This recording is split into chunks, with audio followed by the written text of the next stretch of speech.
16 bars of butter. Oh my goodness.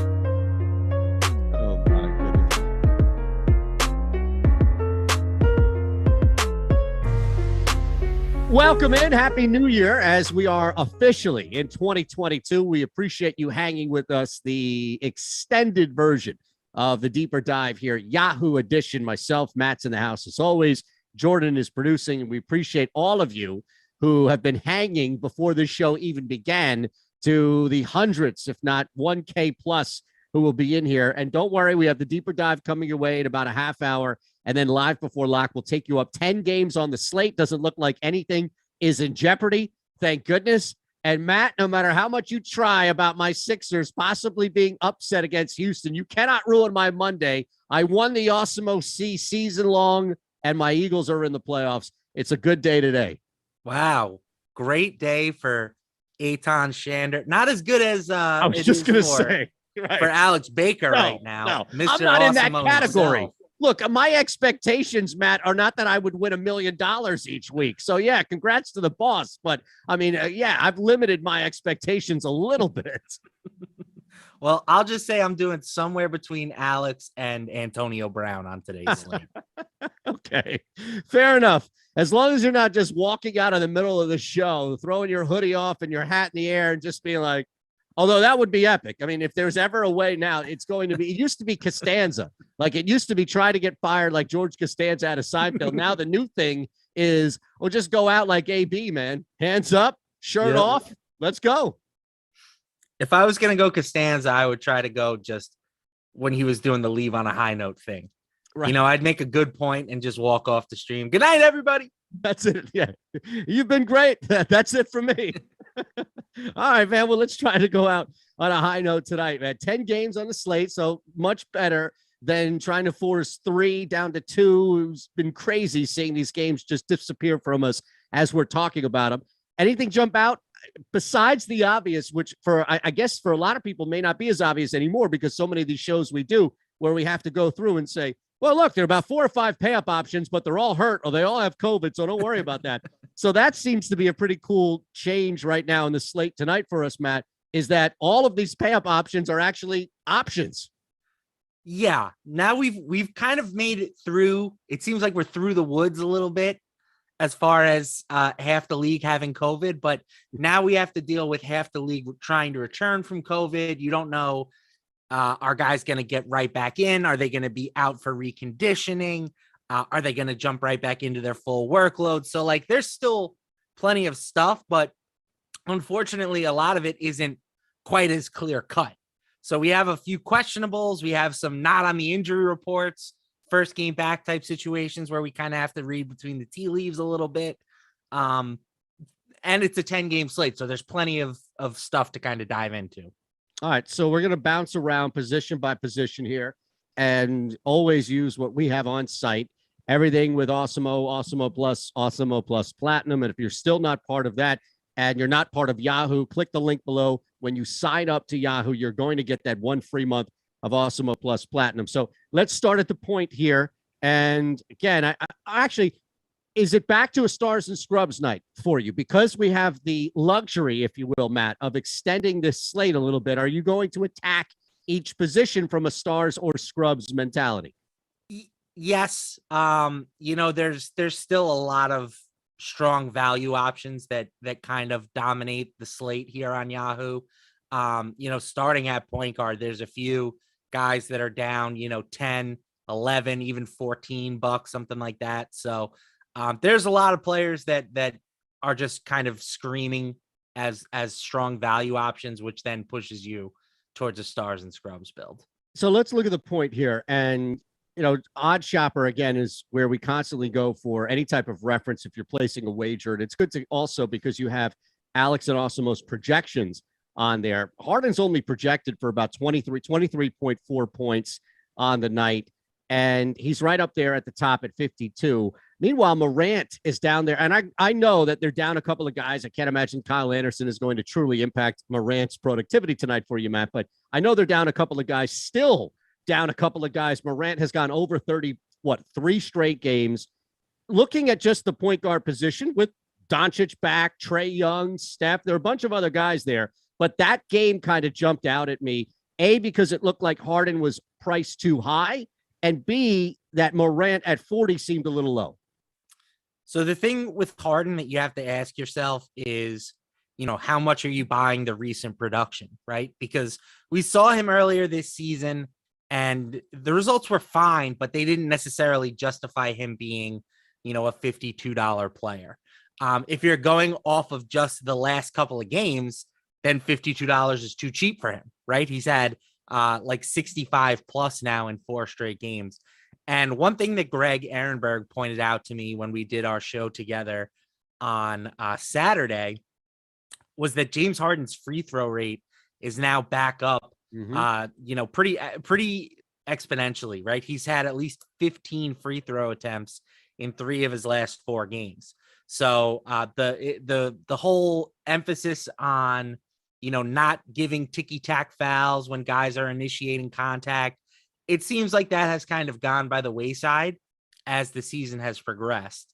And with that in mind, I do think that Harden, I'm not going to say that I think he's going to be a 70 point per game type of guy, but I think he should be averaging more fantasy points than he did early in the season, at least in games like this when Kyrie Irving is sidelined. So I still like James Harden at this price tag. If you wanted to talk yourself into a pivot to Ja, I think that's totally viable. I think Ja's a nice play with no Dylan Brooks. We've seen him, increase the usage rate. It wasn't super high in his last game, but 46.9% usage 2 nights ago, 36.1 the game before that. So he's doing a lot of good things right now for fantasy. I think both guys are strong plays. I would give the edge to Harden, but Morant's certainly a good pivot. All right, so there are 3 guys under $20 that the field is getting to with droves now as far as mid to low to even punt options at the point. But still, there's some love for Trey Young getting about 19% look. We also have Steph on the board as well. So I'm curious, any other looks or how much are you really getting to these guys as far as top pay options? Yeah, I'm not getting to a ton of these guys. I mean, Steph at 44 is pretty interesting, just because that's such a low price tag for him. He's $8 less than Harden. He's even cheaper than Trey Young. But the matchup versus the Heat is not particularly appealing to me.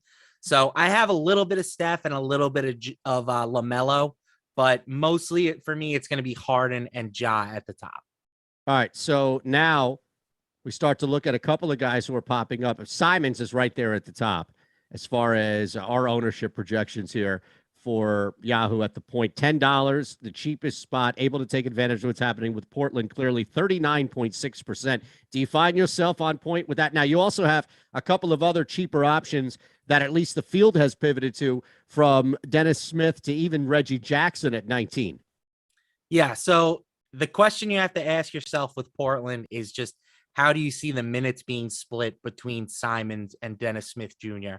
And honestly, there's probably enough playing time for both to return value with no Lillard and no CJ McCollum. But Simons, to me, stands out as the clear preferred option. Now, this is technically his first game after a stint in health and safety, but he was only sidelined for like 3 days, I think. It was a very quick absence. So he shouldn't need a huge reconditioning period.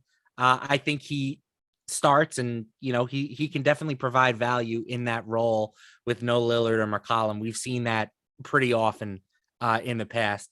The guy who is being overlooked right now is Tyus Jones. Okay. He's $11, so only, $1 cheaper than Simons. And even with Ja back in the equation, he is still playing, a decent handful of minutes. He had 28.6 in their last game. We have him projected right now as the second best value option at the position, slightly better than Dennis Smith Jr., just slightly below Anthony Simons. And yet you can get Jones right now. We have him at 7% projected ownership. So I think if you do want to pivot off the chalk, Jones would be the way that I would do it. Anybody else that, you want to take advantage of? And I'm not even trying to insert them in here from a narrative standpoint. It's just outside of Embiid, everybody on the Sixers is super cheap tonight against Houston, mind you. And they're at home against the Rockets. It's definitely something to think about. It is a great matchup. And you're right, the prices are down, but I think that for the most part, it's Embiid for me. Like we'll talk about him later when we get to centers, but as far as point guard, Tyrese Maxey, yeah, it's just on a 10-game slate. I don't think there's enough there for me to really go towards him. Anybody else that you want to hit either top, middle, or bottom here before we hit the 2 spot? Yeah, you mentioned Reggie Jackson. Yeah, I think 19. he's fine. He's definitely going to be asked to do some scoring with Paul George sidelined.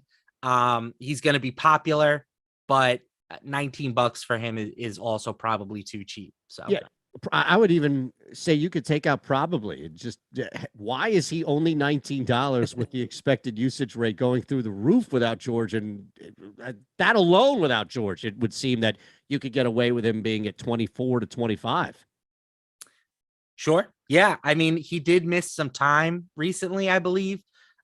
He's been back for 2 games now. He's only played 31 and 33 minutes. So the playing time has been just a smidge down since he's come back to the lineup. He still has been able to pay off that price tag in the reduced minutes. So you would think as he starts to play more, his ceiling is pretty good for this salary. All right. So we only have a couple of guys here really in the 30s in that 2-guard spot that we can choose from. Have now Beal back in the fold, Levine in there as well at 38, just $1 below Beal. But when you start to look at where we have the majority of ownership, where we have the majority of our field getting to the 2, it's really kind of the majority, almost 2/3, 50, just under 50% for Beal as the pay up option. And then also Bane, who I love at $24, especially because of all the guys that Memphis is missing now. It has not impacted. I know he comes off a rough night from 3, but what do he take? 7, 8? He's launching without a conscience, which is what you want from him. So those 2 guys are accounting for nearly 70% of the shooting guard field here. Yes. Add Donovan Mitchell, and that's pretty much the entire field. Sorry, man. that's a lot of ownership right there between those 3 players. Beal to me is the clear talking point here, right? He's coming off of a career game, 17 assists in his last game. That's the best he's ever had as a professional. He's had at least 52 and change now in 3 straight games. So Beal is predictably going to get all the ownership here, right? It's a smash spot against the Hornets. They're first in pace, 28th in defensive efficiency. Beal's, again, just been dominating without Spencer Dinwiddie in the lineup. So everybody's going to play Beal tonight. I will have some. I will not have anywhere near 50%.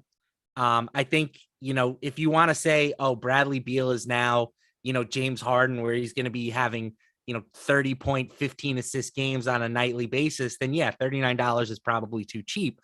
But I think that there are some interesting pivots at this position that are going to be overlooked. Somebody like a Tyler Hero to me at $26. The Heat are still pretty thin.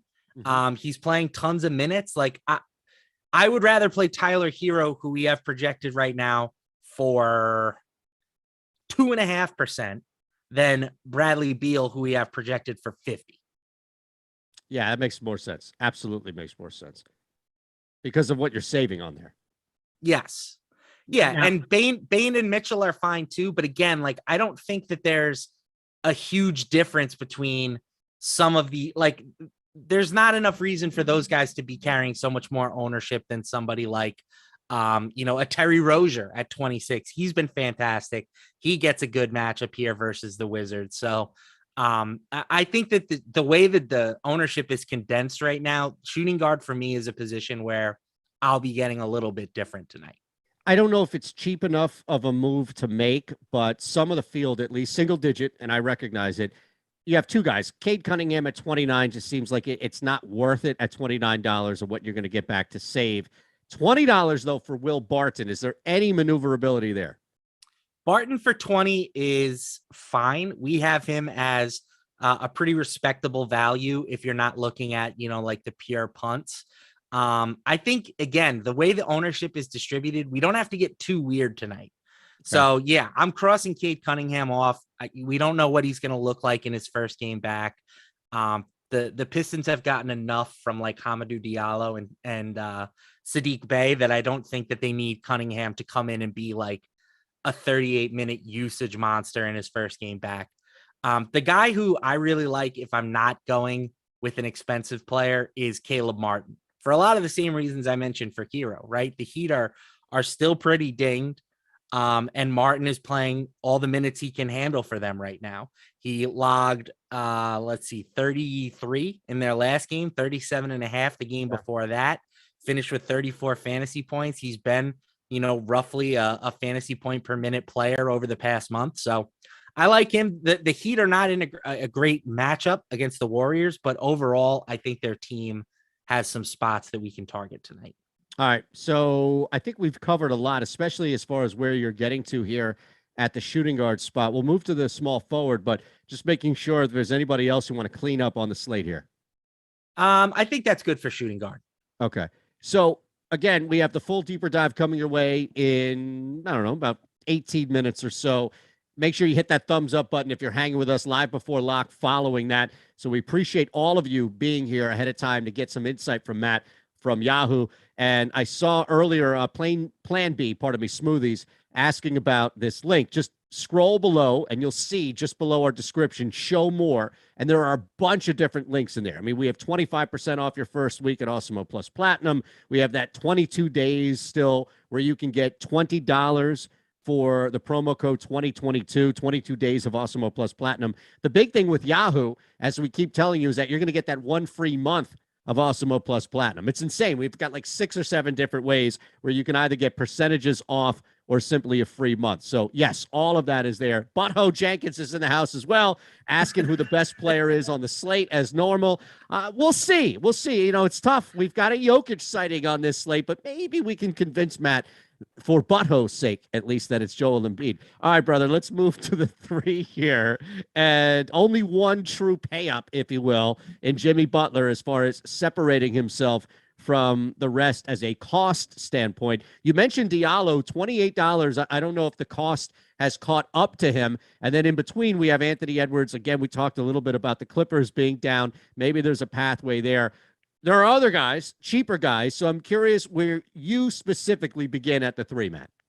Yeah, I'm not scratching off Butler, but I think I like the Heat necessarily for their value plays. I don't want to pay full price for somebody against the Warriors, who have been the best defensive team in the league. So I'm really beginning with my guy, Hamidou. Yeah, I went to bat for Hamidou on Saturday against Greg Ehrenberg. He told me that he was too expensive to play him as a chalk option. And what did Hamidou do? Oh, no. Hamidou did 75 fantasy points for us. So now that was an overtime game, right? And he shot the ball 32 times. I wouldn't expect either of those things to happen tonight. And he will certainly lose some shot attempts with all of the Pistons players coming back. But if this guy hasn't earned like a solidified spot in their rotation, I don't know what else he could have done, right? Like, he has been fantastic recently. So I think $28 is still just way too cheap for this guy. And I'm going to keep playing him until he gives me a reason not to. Unbelievable. I have nobody's going to fight you on that one. And I love how it's now Monday, days after, yet that disagreement is still burned in your brain, because I'm sure Greg was dismissive towards you, like, come on, no, come on. And then here you are. Feel stupid. Yes, right. So rightfully so that you would hold a 3-day grudge. Good for you. All right, so Diallo is the man. Absolutely. You're saving some money here as well at $28. If you are building a bunch of rosters and you're expanding how much you're playing in GPP tournaments, how much do you find yourself getting to guys like Butler and Edwards, even though you know the majority of your lineups are going to feature Diallo here? I'll have some Edwards. I would say maybe like 5 to 10% Anthony Edwards, but I probably don't have any Butler in there. Okay. Now, Middleton could play, right? Not officially out. It's not anything physical, which might be something, right? Personal reasons why he missed before might be something where you can target and say, all right, it's not like he's coming back from an ankle injury or his lungs are coming back from COVID. Yeah. And if he plays, you can give him some consideration. I don't know if this is a spot where I'm really excited to get to Chris Middleton. It's a 10-game slate. We have plenty of options to choose from. I wouldn't hate it if you wanted to try and grab him at low ownership, but I think we can do a little bit better. That's fine. Let's start that, right? And beyond Diallo, let's look below. Where are you pivoting from a cost standpoint? So the Blazers, again, I think are going to be really interesting. We've talked about the point guards, but one guy who might be a little bit undervalued is Nasir Little for me. He's down there at $12. We have him projected for 20% ownership. I would have expected Little to be sort of one of the top value options on the slate. So he's maybe a little bit undervalued by the general DFS public here. He has played now, and he played one game without McCollum and Lillard this season, and he averaged. Operating on the fly here. No, it's fine. He averaged like 1.15 fantasy points per minute in that game. So he was really good. He's like going to be one of their primary sources of scoring, I would imagine, on this slate. And we've seen the minutes kind of, they've been a little bit all over the place recently. They've been trending down, if anything, but they lost by nearly 30 in their last game. They lost by nearly 20 in the game before. And now, again, you have to take out those Lillard minutes. So I think Little is a really strong value play at just $12. All right. So we also, and again, 20% of the field or so getting to him. Powell at $23. A lot of the field getting to him, and even more getting to Marcus Morris as another mid-range, cheaper option, nearly 36% as last updated. Again, these are all free for you today, so take advantage of our DFS main ownership, and I'm just bouncing around. Yahoo is right there. But yeah, Marcus Morris dropped a little bit. He's just at 34.5%. So you have Morris and Powell who are coming in as far as higher owned. Even Terrence Mann getting some love now. Yeah, and I do really like Marcus Morris. Again, the Clippers are looking for scoring without Paul George. Momo has been like a fantasy point per minute type of dude with George off the court. But I just think if we're playing him at $20 at 33% ownership, that feels a little bit aggressive to me. I think we can pivot. We have many players listed as better values in our projections at the moment. All right, so let's keep it moving here. I don't know why I thought we were on for another 10 minutes, but it's actually another 4 minutes. So my fault. Oh, we'll hurry. Yeah, I'll keep it moving. But I want now, in case you're like racing through an answer, I want it to be known out there that this was my screw up, not your screw up here. All right, so let's look at the four. We've got Giannis here on the slate. Durant, this is now what we've been asking for. Kristaps out, though, so that's going to open some stuff up, maybe for Maxi Kleber. We'll talk a little bit about that from the Mavs standpoint. But really, with Giannis, we also have Jokic and Embiid, so there are a couple of guys if you're looking at paying up for. But Giannis and KD, let's start there. Giannis for sure. Very big fan of Giannis tonight. He's been playing reduced minutes since he's come back to the lineup. Doesn't matter. He still has 60 plus in 3 of his past 4 games. Detroit stinks. He should bludgeon them. I would much rather pay, 56 for him than 52 for Durant.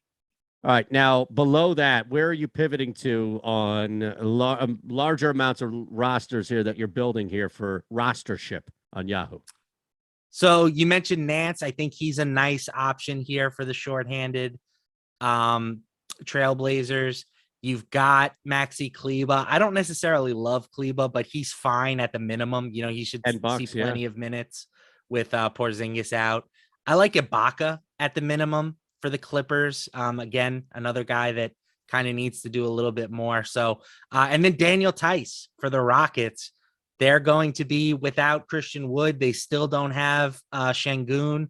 So somebody's going to have to play in the front court, and Tice is one of their top options for that role. By the way, Odd Shopper, again, it's 100% free. They love overs for Kleber and for Ibaka. You mentioned Ibaka there. So great opportunity to get a nice little insight from Matt here on building your DFS lineup on Yahoo. And then you can go to Odd Shopper and say, well, he liked what you can get from Ibaka. You're going to see a lot smaller markets there to bet on. and Odd Shopper giving you a really good opportunity to pound those. So just something to keep in mind, and by all means. All right, we'll head to the 5 unless there is a 4 that we did not mention. Yeah, I mean, again, there's a cheaper option one. All right, I don't want you to force, to go over KJ Martin here if you really like him tonight. Nope. Okay. Jokic or Embiid? Who cut the crap, as Butthole Jenkins likes to ask? Who's the best center on the slate? I'm gonna take Joel Embiid tonight, believe it or not. You have to, though. You don't have to. Jokic is still Jokic. And going up against the Kristaps less squad, I understand. Right. And that game is not nearly as appealing as 76ers Rockets. Again, there is some blowout concern there, but if Embiid plays 35 minutes, he is going to eviscerate this Rockets front court. And he has just been so good recently. 34 plus real points in 3 straight games, 53 plus fantasy points in each of those. So I think it's getting closer, right? The gap between Jokic and Embiid is shrinking. Embiid has come up, Jokic has come down, but we still have enough of a price savings now at $6 that I think I will take Embiid for the slight discount. I love it, man. I actually put together a nice little same game with he and Curry each hitting 3 threes. If this was the night, right, to launch some threes for Joel Embiid, it would be against Houston as fast as they move. Is there anybody below these two that you would even go to pivot to from a cost and really rostership standpoint as well? I think Mo Bamba would be my pivot, and he's not in the same price range. Nobody on this slate really is. But Bamba at 23, I think that's like too cheap of a price tag for him. He only played 18 minutes in his first game back. We know that number is coming up, though. So once he starts getting back into that, 30-minute range, this is just it's too cheap of a price tag for him. I don't know if that happens tonight. He might only get to, 22, 24 minutes. But even if he only plays that much, I still think he can pay off this salary. All right, my friend, as always, absolute blast. We fly through it at Matt LaMarca on Twitter. One more quick one. Yeah, please. Go ahead. It's your world, man. Whose world is it? The world is yours. It's time to fire up Nas Reed. We're getting Illmatic with planned. Nas. Hold on a second. That was a softball for you that we didn't even plan here. You can't slip any Nas reference past a New Yorker. All right, I'm going to gobble them all up. I'm just glad you went with the better answer as far as who's the GOAT and all the battle between he and another rapper that's from Brooklyn. So that's all. You made my day. Nas is the best value here on the slate in our projections. He's $11. He's playing all the center minutes with Towns out of the lineup. Just play him. If you want to use 2 centers, that's cool, but Reed should be one of them. I just want you all, I'm going to go full Redman here and rewind the reference that just happened to make sure that it's stuck in your head. I was about to cut the show. Matt said, hold on, I've got one more. And I, not even knowing where he was going, said, go ahead, it's your world. And he takes it and says, not only Nas, going with Nas, but hitting you with the whose world is this? If you don't hit the thumbs up button for that, I don't know what to tell you. That was genius, my friend. Absolute genius. Oh, well, thank you. All right. Now we have to say goodbye officially. Fluffy and Adam are coming your way for the full deeper dive. Live before lock following that. Jordan, thanks for producing. He's not going anywhere like you aren't going anywhere out there. Thanks again for hanging. Happy New Year.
Man, I'd have been so mad if I died. Yeah. Not because I died, just because that looked That's dumb. how. Yeah. Much rather it be like a tornado or something. At least that's cool. Right. Right. Coal explosion outside your apartment. Yeah, you just shrapnel through your window. How'd Adam Scherer go? What's going on, everybody? Welcome to the Awesemo.com NBA Deeper Dive presented by Yahoo Daily Fantasy Sports.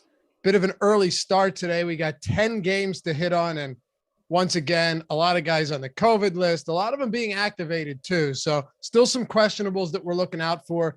Jordan Klein's got that handy little injury sheet that he'll be throwing up on the screen as time passes by. But let's dive into it. I'm Dave Loughran at Laffy_D on the Twitters, joined by Adam Scherer at Ship My Money DFS, breaking down all 10 of these today, starting off with Charlotte, Washington. We'll get to that in a second. But what's going on, brother? How you feeling? Pretty good. Excited. It feels like we're finally slowly getting back to like kind of normal basketball. There's still a few teams where we'll talk about it and I kind of have no idea what the hell's going on, but slowly more teams getting back to close to full strength. And so not, quite as messy as it has been. Happy to have you guys with us. Hit that thumbs up if you haven't done so yet. Begging for I'm begging for likes. I'm gonna respectfully and politely request likes. If you enjoy this show, hit that thumbs up if you haven't done so yet, and subscribe to the channel. Thank you for getting us over 70,000 subs. We appreciate and love you guys for that. But yeah, only takes a second. You like this content, you want to help support us here. Tap that thumbs up real quick. That's all. And then we get back to our regularly scheduled business here. At least let's pop it over 200 to kick this off. I think we'll get there pretty quick. And if you want to join the channel, get those badges, custom emojis, the free super chats each month, shout outs, and we'll always prioritize your questions along with those in our premium Discord. You can do that by hitting that join down below. All right, let's make it happen. First question, first things first. I always ask you the same thing as we get started. Where are you at in terms of just builds today? Can you go balanced? Is it more stars and scrubs? Same as always. What are we looking at kind of preliminarily here? I think it's kind of wide open because we don't have quite as much cheap value today as we have on a lot of other recent slates because of a combination of guys being priced up that were good cheap value and then also guys coming back from the COVID list. So there's still some cheap guys you can take a shot on because there are plenty of stars to pay up for. A lot of them look very good, but there's also still a pretty strong mid-range here. So I think with there being 10 games also, you kind of can just go whichever route you want. Ownership shouldn't be too crazy outside of a couple of spots. I think that, in general, in larger field tournaments on a slate like this, I typically skew towards stars and scrubs just because like some cheap guys are going to do well. It's just, if you play enough of them, you'll find a few. And that at the top, there's a bunch of guys that are capable of going for 70 plus. But I do think that there's just a lot of good plays kind of at all tiers. Yeah, a lot. Ryan says Lafayette needs to rip his shirt off and walk off the show halfway through. Pay homage to Antonio Brown, I suppose. I was actually going to threaten that if Jordan had texted me that I was late to the show today, but he didn't. He benches you. Yeah. I tweeted yesterday that I was like, Antonio Brown's always been one of the most level-headed players in the NFL, and this is really shocking and disappointing. The amount of responses that were like, "What are you talking about, man? This guy's a nutcase." Or you can't be sarcastic on Twitter anymore, Adam. You just not at all. But I still like to, because if it turns into a shit post, it's equally more fun. I learned it from you. Yeah, it's a lot of fun. All right. We don't no time for the pleasantries today, although I know chat's going to try. I mean, they blame it on us, but chat intentionally tries to get us going off topic here. I will not give in to that. But thanks for all the birthday wishes for a day that's once again not my birthday. Charlotte and Washington. This game is kind of weird to me as I was looking over it earlier, Adam. It's got a 232 total, a really tight spread here, but it's kind of like the tale of two games, despite the fact that they're both in the same game and they're both, in a spot where you would think you'd be getting ownership to both sides. We just got an ownership update 9 minutes ago, and I think ownership is free today for NBA. Let me just make sure. Yeah, NBA ownership projections are free if you're not a premium sub tonight, and you want to follow along. Go ahead and do that with us. But if we start off on the Charlotte side, it looks vastly different from an ownership standpoint than Washington does. Yeah. Well, I thought you were going to like follow up with something there. No. So great start.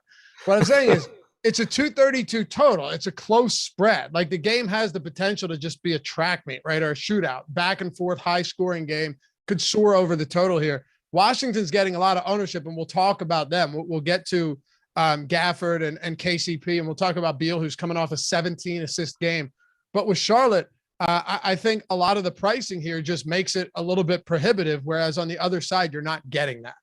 All right, yeah, I got it now. That's when I was supposed to start talking about Charlotte. I just didn't realize that. I thought you were like taking a breath or something. I thought I queued it up pretty well. I thought you were just like pausing or taking a breath or something, or just waiting for a reaction. No, I was done. Yeah, it's a very appealing game. I think the reason that overall you're not seeing quite as much ownership go to Charlotte is Washington's still missing a couple of key pieces, with Harrell being out, with Spencer Dinwiddie being out. On the Charlotte side, they're missing PJ Washington, which does still open up some minutes, but in general, it's for guys that don't really matter, or at least don't really matter in the context of the slate.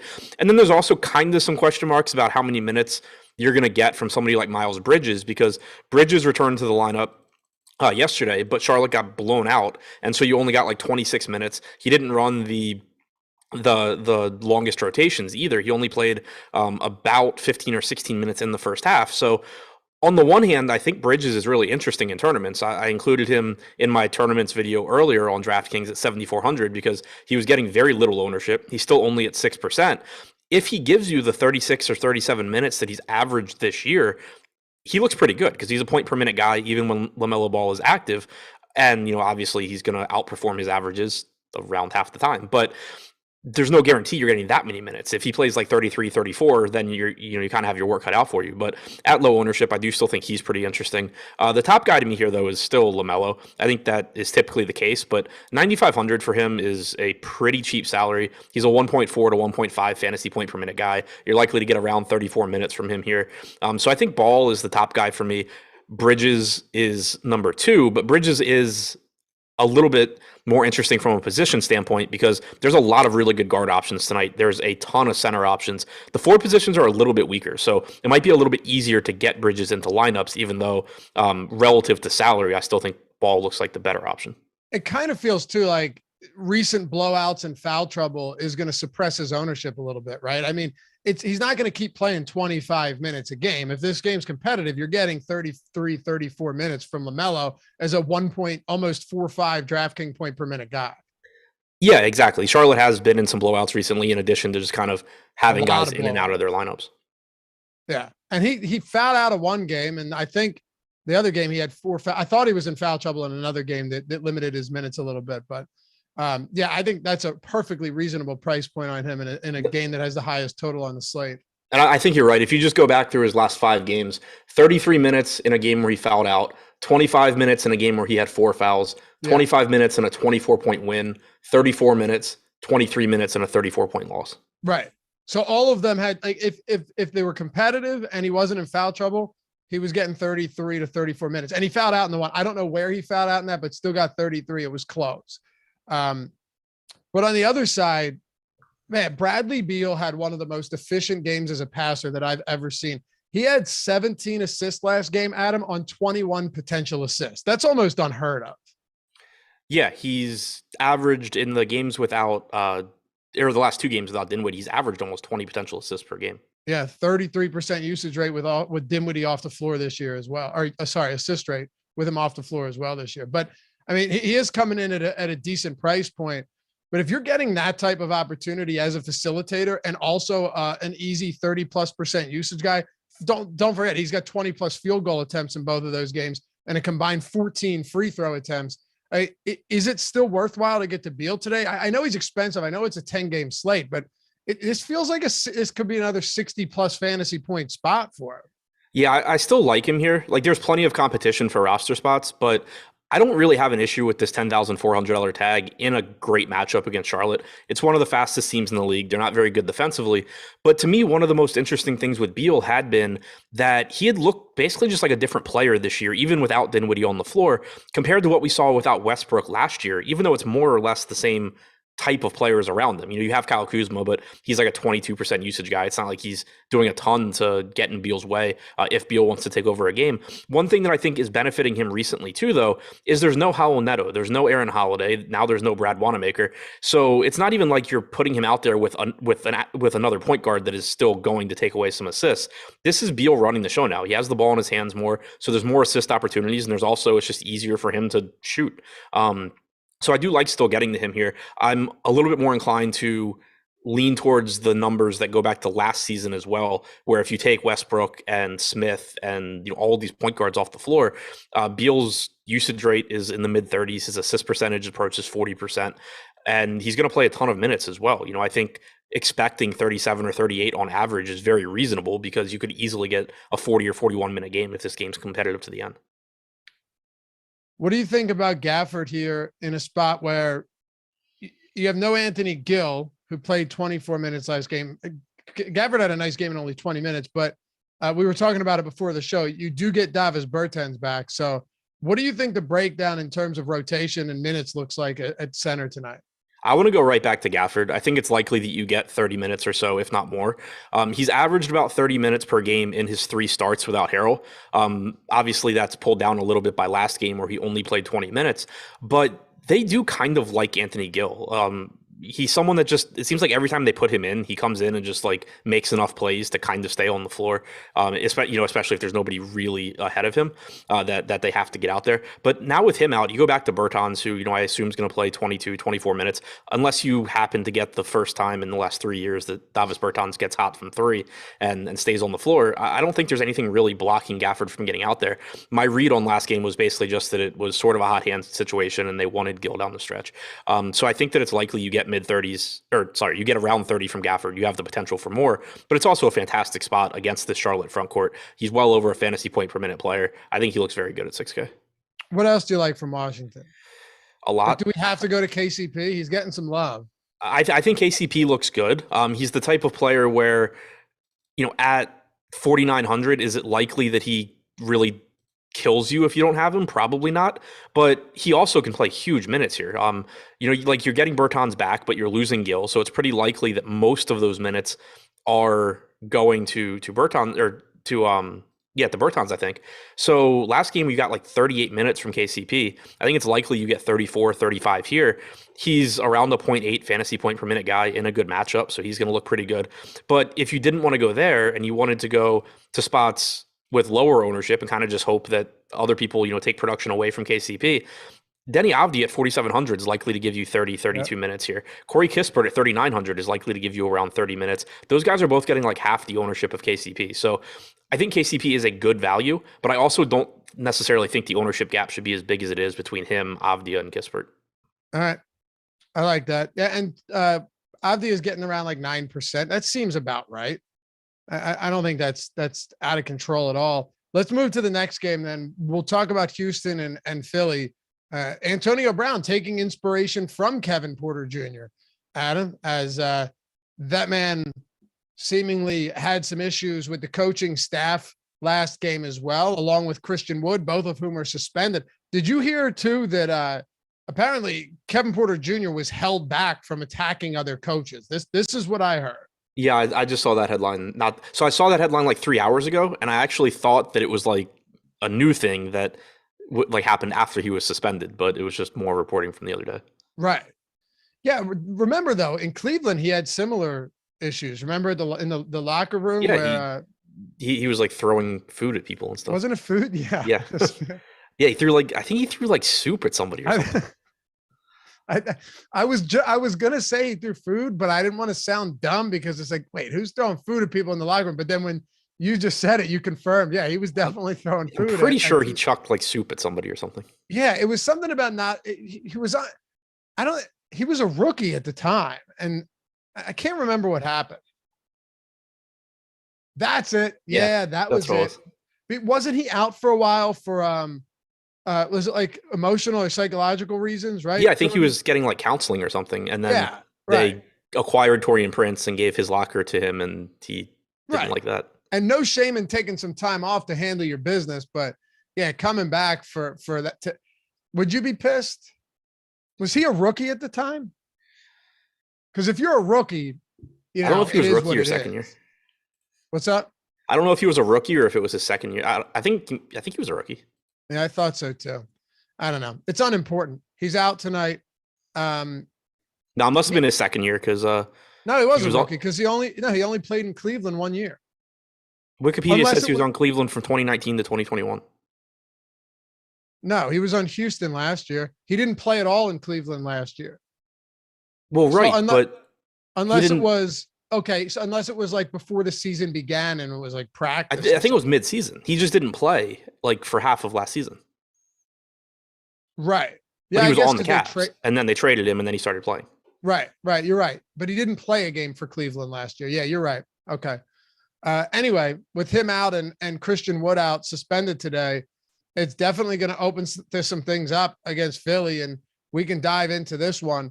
They're also down Sengun and Brooks, and we're waiting on Eric Gordon. But with Daniel Tice likely getting a nice bump here in playing time, the matchup isn't great, especially against, Joel Embiid and his interior defense. And you always worry about foul trouble with a guy that can get to the lines as easily, as effortlessly as Embiid does. But whenever you can also get a center, and you and I talk about this all the time, that's getting extended run at close to minimum salary, he's going to be in play. It's just that simple. Yeah, and you also don't have Sengun here either. So yeah, I mentioned it. Yeah, so I mean, you're getting a $3,500 Tice with power forward eligibility, which is huge on this slate because there's so many good center options. He's not the best fantasy producer, but I mean, if he gives you 28 to 30 minutes at around 0.8 fantasy points per minute, he just looks very good. So he is, I think, one of the best point per dollar values, assuming he starts. I don't know why he wouldn't, but just throwing that out there. He just looks really good at that salary. Mike said it was January 18th of 2021. I knew it was around when we first got into Top Shot. It was because you and I banked on a potential resurgence because nobody wanted. Yeah, I ended up selling at a profit, but I think anything could be sold at a profit for a time there. We just got lucky. Yeah, for sure. But yeah, with Sengun out, it is significant. So how many minutes are you giving Tice tonight? I have him at 30. I think it could kind of be anywhere from like 24 to 34, but he did play 28 in 3 quarters last game. Not a perfect proxy for tonight, but considering that Wood only played 8 minutes in the first half and then refused to come back in the second half, you got 27 minutes in 3.5 quarters. Then, the game was a blowout. He didn't come back, but I think expecting somewhere around 30 minutes is very, very reasonable. So Wood was out on the 16th as well, and Tice played 33 minutes, and Sengun played 15 in that game.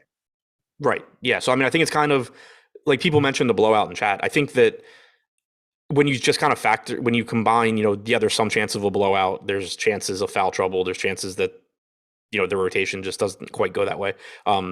He could definitely play more than 30, but I think there's enough blowout risk / foul risk that I don't really want to go higher than that. No doubt. And look, they're 14-point dogs. This is not a team that's in a position to really compete right now. I mean, your highest priced player, just from a DraftKings perspective, is Jae'Sean Tate. Like, they don't have much going on here whatsoever. They might be down another shooter in Eric Gordon. I mean, it's really ugly. First off, how many players do you think are in this rotation tonight? I put in 10. Okay. What do you do with the top guys then, with Tate and Green and KJ? I use this term very loosely. Okay.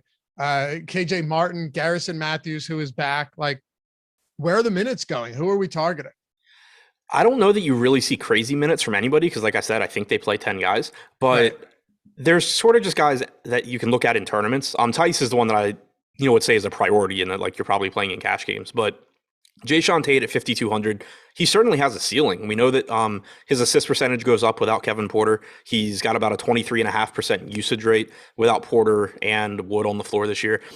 He rebounds well. So he's someone that can kind of just step up in every category, but it's also still hard to, assign him more than 28 to 29 minutes between a combination of just the rotations that they've run and blowout risk. But at 5,200, it makes him look okay. Similarly, if Eric Gordon is good to go, there's plenty of usage available for him. Jalen Green would be my guess to lead this team in minutes. He's got a 24% usage rate without those guys on the floor. So they all just kind of project I think Gordon and Green project in the like 26 to 27 minute range. Tate's slightly higher, but still, 27 to 28 points. So they all just sort of look like relatively low owned guys you could get to in tournaments, but that I don't anticipate prioritizing.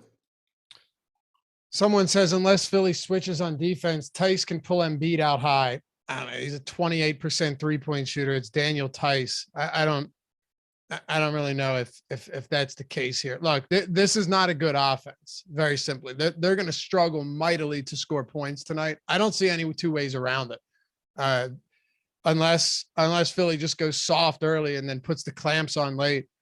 This team's going to have a tough time scoring. But like you said, I think that's why Tyus is the most appealing, because put him in position for rebounds to block some shots, hopefully get some shots up on his own. At that price point, if he gives you 30 minutes or even 27 in a blowout, it's a really good play. On the Philly side, somebody asked, what are the odds that Embiid goes off in this spot? Yeah, of course he could be phenomenal, and he's been playing great basketball, Adam. But how much do you worry about a blowout when you're paying this salary and a guy that is, notoriously dealing with injuries and being banged up, that they could give him some rest if this gets out of control quickly? So one other thing, somebody said not to forget about KJ Martin. I think he plays good minutes, like 26 to 28. I just, at 4,500, I think I'm gonna have a hard time getting to him. But the minutes should be there if you think he's going to produce at a higher rate than I do. As far as Embiid goes, I'm not as concerned about a blowout just because, he's on the winning side. I don't think it's going to be a situation like the Houston guys are scary because they could lose minutes, but there's also the chance that like this team just scores like 80 points and they get absolutely destroyed. That's not really that part's not a risk for Philadelphia, I don't think. Embiid, if this game is over halfway through the fourth, Embiid probably had a really big game. And it's not like he plays 38, 39 minutes anyway. He's going to give you 32 or 33 on average. So it does look like a good spot. I think there's a lot of the guys in his price range that project similarly, and Embiid's at the most difficult position in terms of opportunity cost. So I think that's kind of the case against Embiid, is even if he does have a good game for his salary, there's still a high percentage of the time where it ends up kind of being wiped out by the other center options that are really good. So it's more of a GPP play if he's not particularly high owned. Right now we have him at 7%. So like that, I think, is a very reasonable number. But it's just hard to get carried away with Embiid, mostly because of the position he's at. For sure. And yeah, Sixers playing at a crawling pace this year. It's slowest pace in the league, which is, I don't want to say shocking, but 95.8 possessions per 48 is crazy slow. Do you have anything else you like for Philly then? Not really. I think that Harris at 8,200 is okay. Same for Maxey at 5,900, but plenty of guys I like better. Embiid's the only guy I really like here, but even that, like I said, there's just so much opportunity cost. And somebody said, is this a game where Houston goes up early and gets blown out? That's the dream, really, if you're rostering Embiid. And it wouldn't surprise me. That type of stuff happens all the time with these bad basketball teams, injury-riddled teams. It's competitive even by halftime. They might have a lead or it's tied up or close. And then the final score is 0. It doesn't represent at all what actually happened in the game. So yeah, you're right. That's the dream that they pull away. It's such a good feeling when like you get like a low on Embiid and then you look, at the 6-minute mark of the first and Houston's up by 15. And it's just like, oh, Embiid's going to play 32 minutes tonight. It's great. And then you have people that played Embiid bitching that he hasn't been great yet. It's like, well, you're going to get, right, 7 extra minutes from the guy. You'll be okay. You just have to dodge like Shake Milton scoring 15 points in his right. Oh, that's the worst, when you're about to get those, when you are getting those minutes and he still does nothing despite getting the perfect game script for it. Yeah. I think I told you the other day, I was like, I think I needed, something like 12 fantasy points in the fourth quarter from Bridges, and they were down like 18 when he subbed out at the end of the third. Second unit goes on a run. I'm like, oh, cool, he's going to come back in. But then they went on too much of a run, so they just stuck with the second unit until the end. That's the worst. When the bench unit gets him back in it, but they do too good of a job to get him back in it, and now they can't come off the floor. Yeah, not fun. Memphis, 6.5-point dogs at Brooklyn, 228.5 total here. So pretty high total coming into this one at Barclays Center. With the Grizzlies, though, Adam, you have a couple injuries worth noting, or a couple absences, I should say. Dylan Brooks, Kyle Anderson, DeAnthony Melton. All three of those guys are out. That's going to open up a little ownership for a few of these guys tonight. Anybody you like here at a good value? Yeah, I think Memphis is one of the more interesting teams tonight because they're missing so many guys. Prices have adjusted a little bit, but they also run some really interesting rotations, and I'm kind of curious to see how it goes tonight because so I guess to start with the main guys, Morant, I think looks very good. He has a 33.5% usage rate and a 35% assist percentage in the games he's played without Dylan Brooks this year. He's slightly below 10K on DraftKings. Just looks like a very good price point for the level of production you're likely to get. Jaren Jackson and Desmond Bane, I think, are pretty much correctly priced. You're likely to get mid-30s from Bane. Jackson, will probably give you anywhere from like 28 to 36, depending on fouling and also just, Memphis's rotations in general. But we know he's a high upside player as well. Steven Adams probably gives you 28 to 30 minutes at 5,400. The only thing kind of holding him back is opportunity cost. But then you kind of can get into some cheaper value on Memphis as well. My guess is that Killian Tilly is going to start in place of Kyle Anderson. We haven't seen very much Brandon Clark alongside Steven Adams. We haven't seen any Aldama at the 3 this year with Adams and Jackson or anything. So I think you're going to get Tilly. He's been who's subbing in for Kyle Anderson like in previous games. So I think that even though he's not a very productive player, you're probably going to get 28 to 30 minutes from him at close to minimum salary. And then we've also been getting a lot of Tyus Jones playing alongside Morant. He closed both halves alongside him last game, ended up playing about 28 minutes. The game before that, he had played about 24 minutes when Morant played about 36. So at 4K, not the safest play in the world or anything, but there is some value on Tyus Jones. And then Brandon Clark is 3,800. And I mentioned that he hasn't played a lot of minutes alongside Adams. I think he still probably plays a couple here. They played 1 minute alongside each other last game. Now you also don't have Kyle Anderson. So it's getting to the point where you basically either suck it up and give Brandon Clark a few minutes alongside Adams, which is something they've done in the past. They just haven't wanted to this year. Or you're just giving more minutes to somebody like Xavier Sneed or whoever else their 18th guy is. So I think that it's likely you get something like 32 minutes for Adams, 22 for Clark, in which case Clark's going to look pretty good at 3,800. Okay. Anything else for Memphis? Or you want to talk Brooklyn? I think we can talk Brooklyn. Also, not that it matters too much, I don't think, but Tremont Waters is now out for the Wizards. Okay. In health and safety protocol. Not surprising. Yeah. All right. So Kyrie Irving's coming back on Wednesday, huh? Yeah, that'll be fun to try and do rates for.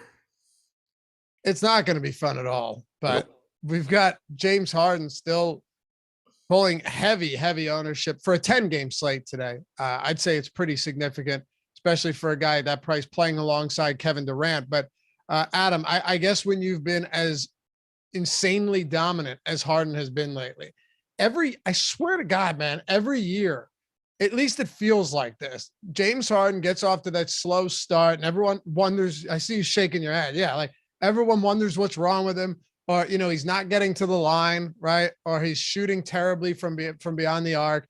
And then a month or two goes by and you go, okay, yeah, here's the every night triple double. And now he's got 70 plus DraftKings points in 4 straight games. I mean, the guy is on fire. He's hotter than any other player in the league right now. Yeah, hasn't missed a beat with Durant coming back either. If you look for the season, they're both around 1.35 DraftKings points per minute in the games they both play. If you go over the last 10 days, you start to get Harden up to 1.4 to 1.42. Durant drops off a little bit. Harden's rebounding numbers have gone up. His usage has gone up a little bit. His assist percentage has gone up a little bit. So on one hand, I think a lot of it is just, just being hot right now and not totally sustainable. But on the other hand, I do think that you're just getting better production even in the games that Durant is back. I think for me, Harden is the second highest projected guy on the slate behind Jokic. I don't think there's a huge gap between him and the other pay up options. So I certainly want to pay attention to ownership. Right now we have Harden at 23%. So, I think he deserves to be the highest owned guy out of that group. I do think that in tournaments, you certainly can, pivot from him to any number of the other guys in that price range at much lower ownership. But I do think he deserves to, be a little bit higher owned than those guys. I agree. He's just been unbelievably good lately. And it's not fluky either. I mean, this is James Harden. We've seen it way too often in the past, no matter who he's playing alongside, that you're going to get these type of games, and you'll get him pretty consistently when he's playing like this. But you also know with this Brooklyn Nets team, and we know it's going to get a lot uglier when Kyrie Irving returns, that outside of him and then Durant's, it's crazy to think that Durant is pulling 9.9% ownership right now compared to 23% from Harden. Outside of that, nobody's getting anything, and that's generally the case with this team outside of the big two. But yeah, I mean, Harden pulling away from Durant recently, despite being at the same ownership or price point. Yeah, and I mean, I think it's deserved. I mean, I have Harden. I have Harden by like 4.5, 5 points. Alex has him by like 4 points. So it's a case where I think Harden is deserves more of the ownership, but at the same time, you are getting basically 2-to-1 odds and a little bit better, more favorable position for Durant. So it's certainly, if you're building a lineup and it's just like, oh, well, I already have some popular pieces. I have some guards in that I really like already.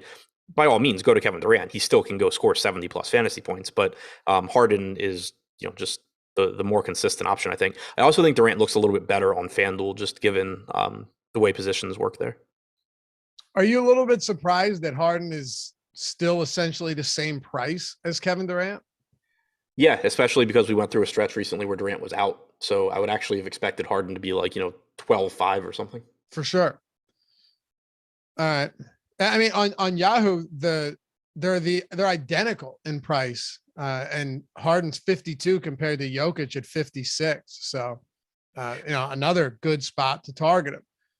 I just realized I hadn't registered tournaments today and was afraid they were going to be full, but they're not. All right, so you're good. Let me ask you this then: anything else for Brooklyn? We need to keep an eye on LaMarcus Aldridge. He's questionable.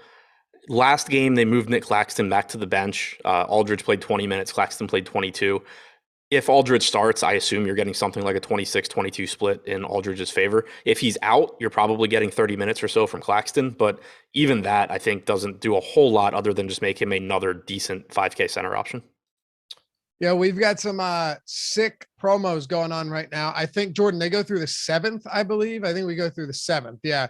So only like 4 days left to go. But depending on what type of player you are, we got something for any of you. If you use the promo code 2022, and I'm assuming Jordan's going to throw this up on the screen as well. If you use 2022, you'll get 22 days for $20. 22 days for $20. Everything on the site, Awesemo plus Platinum, you name it, using that 2022 as we ring in the new year here. Ownership projections, top stack, boom bust tool, lineup builder, everything we have.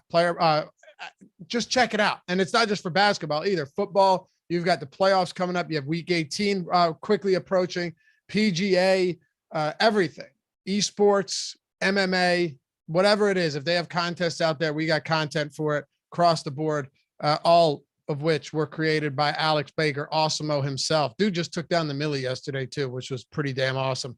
But check it out, 2022 or Happy 22. Flip over to that one as well, Jordan, if you don't mind.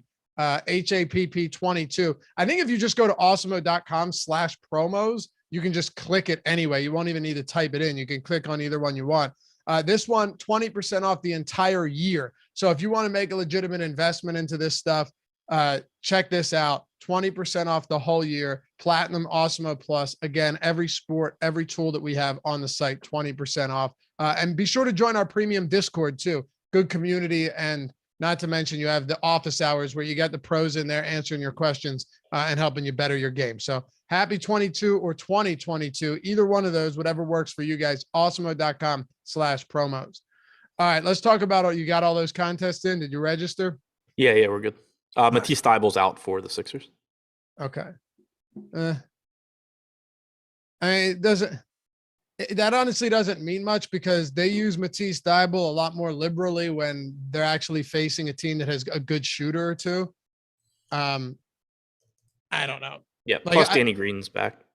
Yeah, I'm saying I don't think it would make that much. Even if Danny Green's back, if you're facing like a Warriors team, Thybulle's going to get a lot of that run. Yeah. I just meant like if Danny Green were out, then you do have to start considering like. For sure. Yeah, got you. Let's talk about Orlando. Not that we want to, but we have to. They're 14-point dogs, 218.5 total. No Cole Anthony, no Okiki, no Robin Lopez, and then Mo Wagner was ruled out recently as well. So just a laundry list once again for this Orlando team that's going to be sidelined today. Who do you want to get to, if anyone?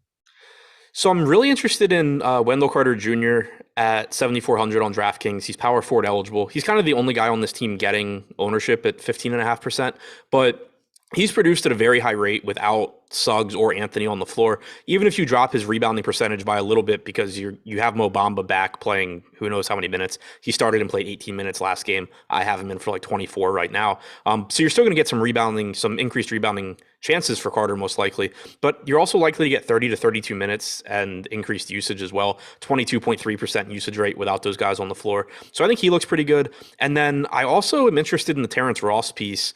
He's 4,400 on DraftKings, shooting guard, small forward. Played 35 minutes yesterday. Keep in mind that was an overtime game, so it's an extra 5 minutes. But I think you can still expect 28 to 30 minutes from him. He's only projected for 8% ownership. He's another one where, we talked about KCP at 4,900 being, I think, a good play. You're talking about like a few point difference, 2 or 3 point difference, I think, in medium projection between KCP and Terence Ross. Ross, we know, still has a ceiling. He's got like a 23.5% usage rate without Suggs or Anthony on the floor. I think that KCP is the guy you play in cash. I think that if you already have contrarian pieces in your tournament lineup, you go to KCP. But I think Terence Ross is going a little bit overlooked here. Sorry, hold on. My dog's going nuts here. All right, there we go. I can't even get someone to quiet the dog down. I mean, what's the point of even being married? No, nobody gives a shit about me around here. Tyrese Maxey's out. I know. And I hope you heard that. So, yeah, Tyrese Maxey's out. Let's circle back. Someone said they thought Thibault was more important. Yeah, not even going to touch on Maxey, or we just didn't know Maxey was out, but now we do. And that's significant enough news, Adam, especially when you're huge favorites at home against the Houston Rockets. So, honestly, it doesn't really affect guys like Embiid or Harris to me. I'm not looking at usage being funneled to them any more than it should have been. Plus, Harris is just routinely overpriced. You and I always disagree on that, but not a big Harris guy from a DFS standpoint. Who do we look to then? We got to look to Shake, right? I think so. He's played 2 minutes or played 2 games this year where Maxey was out and both of Embiid and Harris were active. He's averaged 34.7 minutes per game. Not saying that, I think you should just be plugging him in for 34 minutes here, but I do think he plays a good amount. Didn't play a lot last game, only played like 11 minutes off the bench, but he essentially was just Maxey's backup. He didn't play any minutes alongside him. So that was kind of the difference, was that you got a ton of minutes from Matisse Thybulle, who played 40. You got Niang at 19 minutes. You got Korkmaz playing a little bit more than usual in that game at 18. Milton played 11. I think it's likely that you're getting him, at least around 30 minutes or so, especially if he starts. If he doesn't start, then I would be slightly concerned about his playing time. But I still think he plays a good amount. I think that Seth Curry could see a little bit more assist opportunities here. And then there's just more minutes available for the Niang Korkmaz combination as well. Yeah, and Korkmaz, my God, dude, that guy can't shoot anymore. So I think take that with a grain of salt. Obviously, he's looked a little bit better lately. He's come back. He's come back a little bit, looking a little bit better. But on a 10-game slate, I guess what I'm asking you is, if you're trying to figure out this rotation, who benefits to the point where they become a legitimately good option? Shake Milton at 4,300 on DraftKings. Right. But I'm saying that's really it. Yeah, I mean, probably. Like if Niang plays 24 minutes or 26 minutes, he starts to look pretty good at 3,400, but that certainly doesn't have to be the case. So it's more of just a flyer. Yeah, agreed. All right, let's go back to Orlando, and we should get an update on ownership soon. We got Josh and Greg coming up for Live Before Lock after us. They'll take you up till tip. And be sure to check it. Listen, last Monday night football game of the regular season. Be sure to tune in when Eric and Matt, Savoca and Neil break it all down for the NFL Live Before Lock. An ugly but very fun game tonight between AFC North rivals Cincinnati that's not right or accurate. Pittsburgh Steelers and the Jamar Cleveland Chase Browns. can have a massive game. Who? Jamar Chase. Yeah, I mean, he always does. No, Nick Chubb's going for 200 rushing yards, man. Orlando, back to Orlando. I honestly don't remember where you left off because I was reading this Maxey stuff and trying to figure out what's going on there. But was there anything you wanted to hit on, or did you hit on anything? I think I hit on the only stuff I cared about. Okay, Wendell I Carter think you did Jr. too. Yeah, Carter Jr., Terence Ross. The rest of them are just sort of whatever. Like Tim Frazier's still cheap. He played a ton of minutes last game. But he's also not a great fantasy producer. For me, it's pretty much just Carter and Ross as far as guys I want to get to. All right. Corey Randall, thanks for the super chat. Just for Lobby giving me a laugh for putting his foot down made my day. No, man, I'm just joking around here. Thanks though, brother. Appreciate you. You're right, Tex. The Pitbull sound is not as annoying as the 10-pound Chihuahua. You're not wrong. No, the yippers can be annoying, but the thing is, it's that deep throaty bark that you can hear, like that comes up the vents. You know what I mean? You can hear it from everywhere. That's the problem. Could you hear it in the mic, Jordan, or no? Okay, good. So it's just annoying me. What are you doing with Chicago? Again, huge favorites today, and all of their top guys are healthy. So that's going to make it so if you're paying for them on a 10-game slate where we've got a lot of players out from other teams, you better really, really like this spot for them. Yeah, it's kind of tough, even though it is a good spot against Orlando. It's kind of tough with Lonzo coming back. It shouldn't really affect the usage too much of guys like Levine, Vooch, DeRozan, but it can cut into their assist opportunities a little bit. They all saw a slight bump with him out, and now he's back.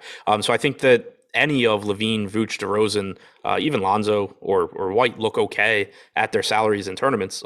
I don't think they should be getting much ownership. I don't think that they will. Vooch leads the way at 9.5%. DeRozan's at 5%. Lonzo's at 2%. Levine's at 1%. White's at 1%. So any of those guys certainly have high ceilings. It's just their median projections aren't that great because they cut into each other's production so much. So not guys that I'd be looking to in cash or as priorities in tournaments, but also when you need high upside guys that also aren't that popular, I think that's where Chicago is really useful on this slate. Okay, let's keep moving then. Yahoo Fantasy. I shouldn't even need to. This is one where you don't even need to do a read for it. I just tell you that if you haven't signed up there, well, you're missing out on a free month of Awesemo Plus Platinum and a bunch of promos that they're doing right now where they'll just give you free money when you sign up as well. So they've got solid contests. They have the best lowest management fees you're going to find. Some of you may know that as Rake, where it's like minus 25% in the $1 million baller. Everyone that if you min cash, you 2x. A lot of these contests are paying out 33% of the field, 2x to min cash. It's just really, really good structured tournaments. Ben and I talk about it all the time when we do the NFL shows, but yeah, use the link in the description or the one Jordan's going to throw in the chat or already did, and get the free month of Awesemo Plus Platinum. I already told you earlier, it's a $90 value. I was talking about those promos. If you haven't signed up at Yahoo, this is a perfect way to get it entirely for free. And you'll get $10 in free credit when you sign up there. You'll also get $25 in free credit on top of that when you make your first deposit using the promo code Yahoo10, Yahoo10, all one word. I don't know what else to say. Get in that 50K baller tonight. Again, like I said, payouts going to over 1/3 of the entries. So already great contest, great payout structures. And you get a free month of Awesemo Plus, and you get $35 in site credit when you play. So just do it. I mean, it's crazy not to if you haven't already. I'm sure most of you have that watch these shows, but use that link. Take advantage of all that, and we'll see you over there. All right, Detroit and Milwaukee. Adam, some insane spreads in this game. I mean, this is the third game of 5 that we've spoke of that's 14 points or higher. Detroit's a 16-point dog against Milwaukee, 225.5 total. They're without guys like Frank Jackson, Corey Joseph, Isaiah Stewart, but aside from that, mostly everybody else is back or has already been out and is going to be out for an extended period of time. So I'm assuming as it stands right now, this is probably one of the least appealing, maybe the least appealing team on the entire slate. Yeah, this is one of the easiest ones to talk about, I think, because for one, they suck. The players, for the most part, aren't very good as fantasy options anyway. You have the salaries on guys like Amadou Diallo and Sadiq Bey skyrocketing. Diallo's up to 8,700 on DraftKings after dropping a 70 spot at like 40% ownership last game.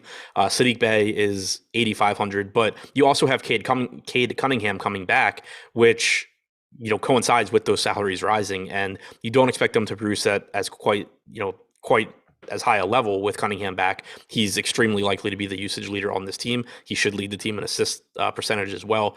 And then I think one spot that I'm kind of interested in, at least to see the starting lineup, is what they do at center. We have Trey Lyles back. My expectation is that Garza remains the center, and you get something like a 26-22 split between Garza and Lyles, in which case I'm not interested in either one. But if Lyles were to start, then maybe that starts to be kind of interesting. He's power forward eligible. It would signal that maybe he's going to play, be on the positive end of that split. But overall, I just have nothing.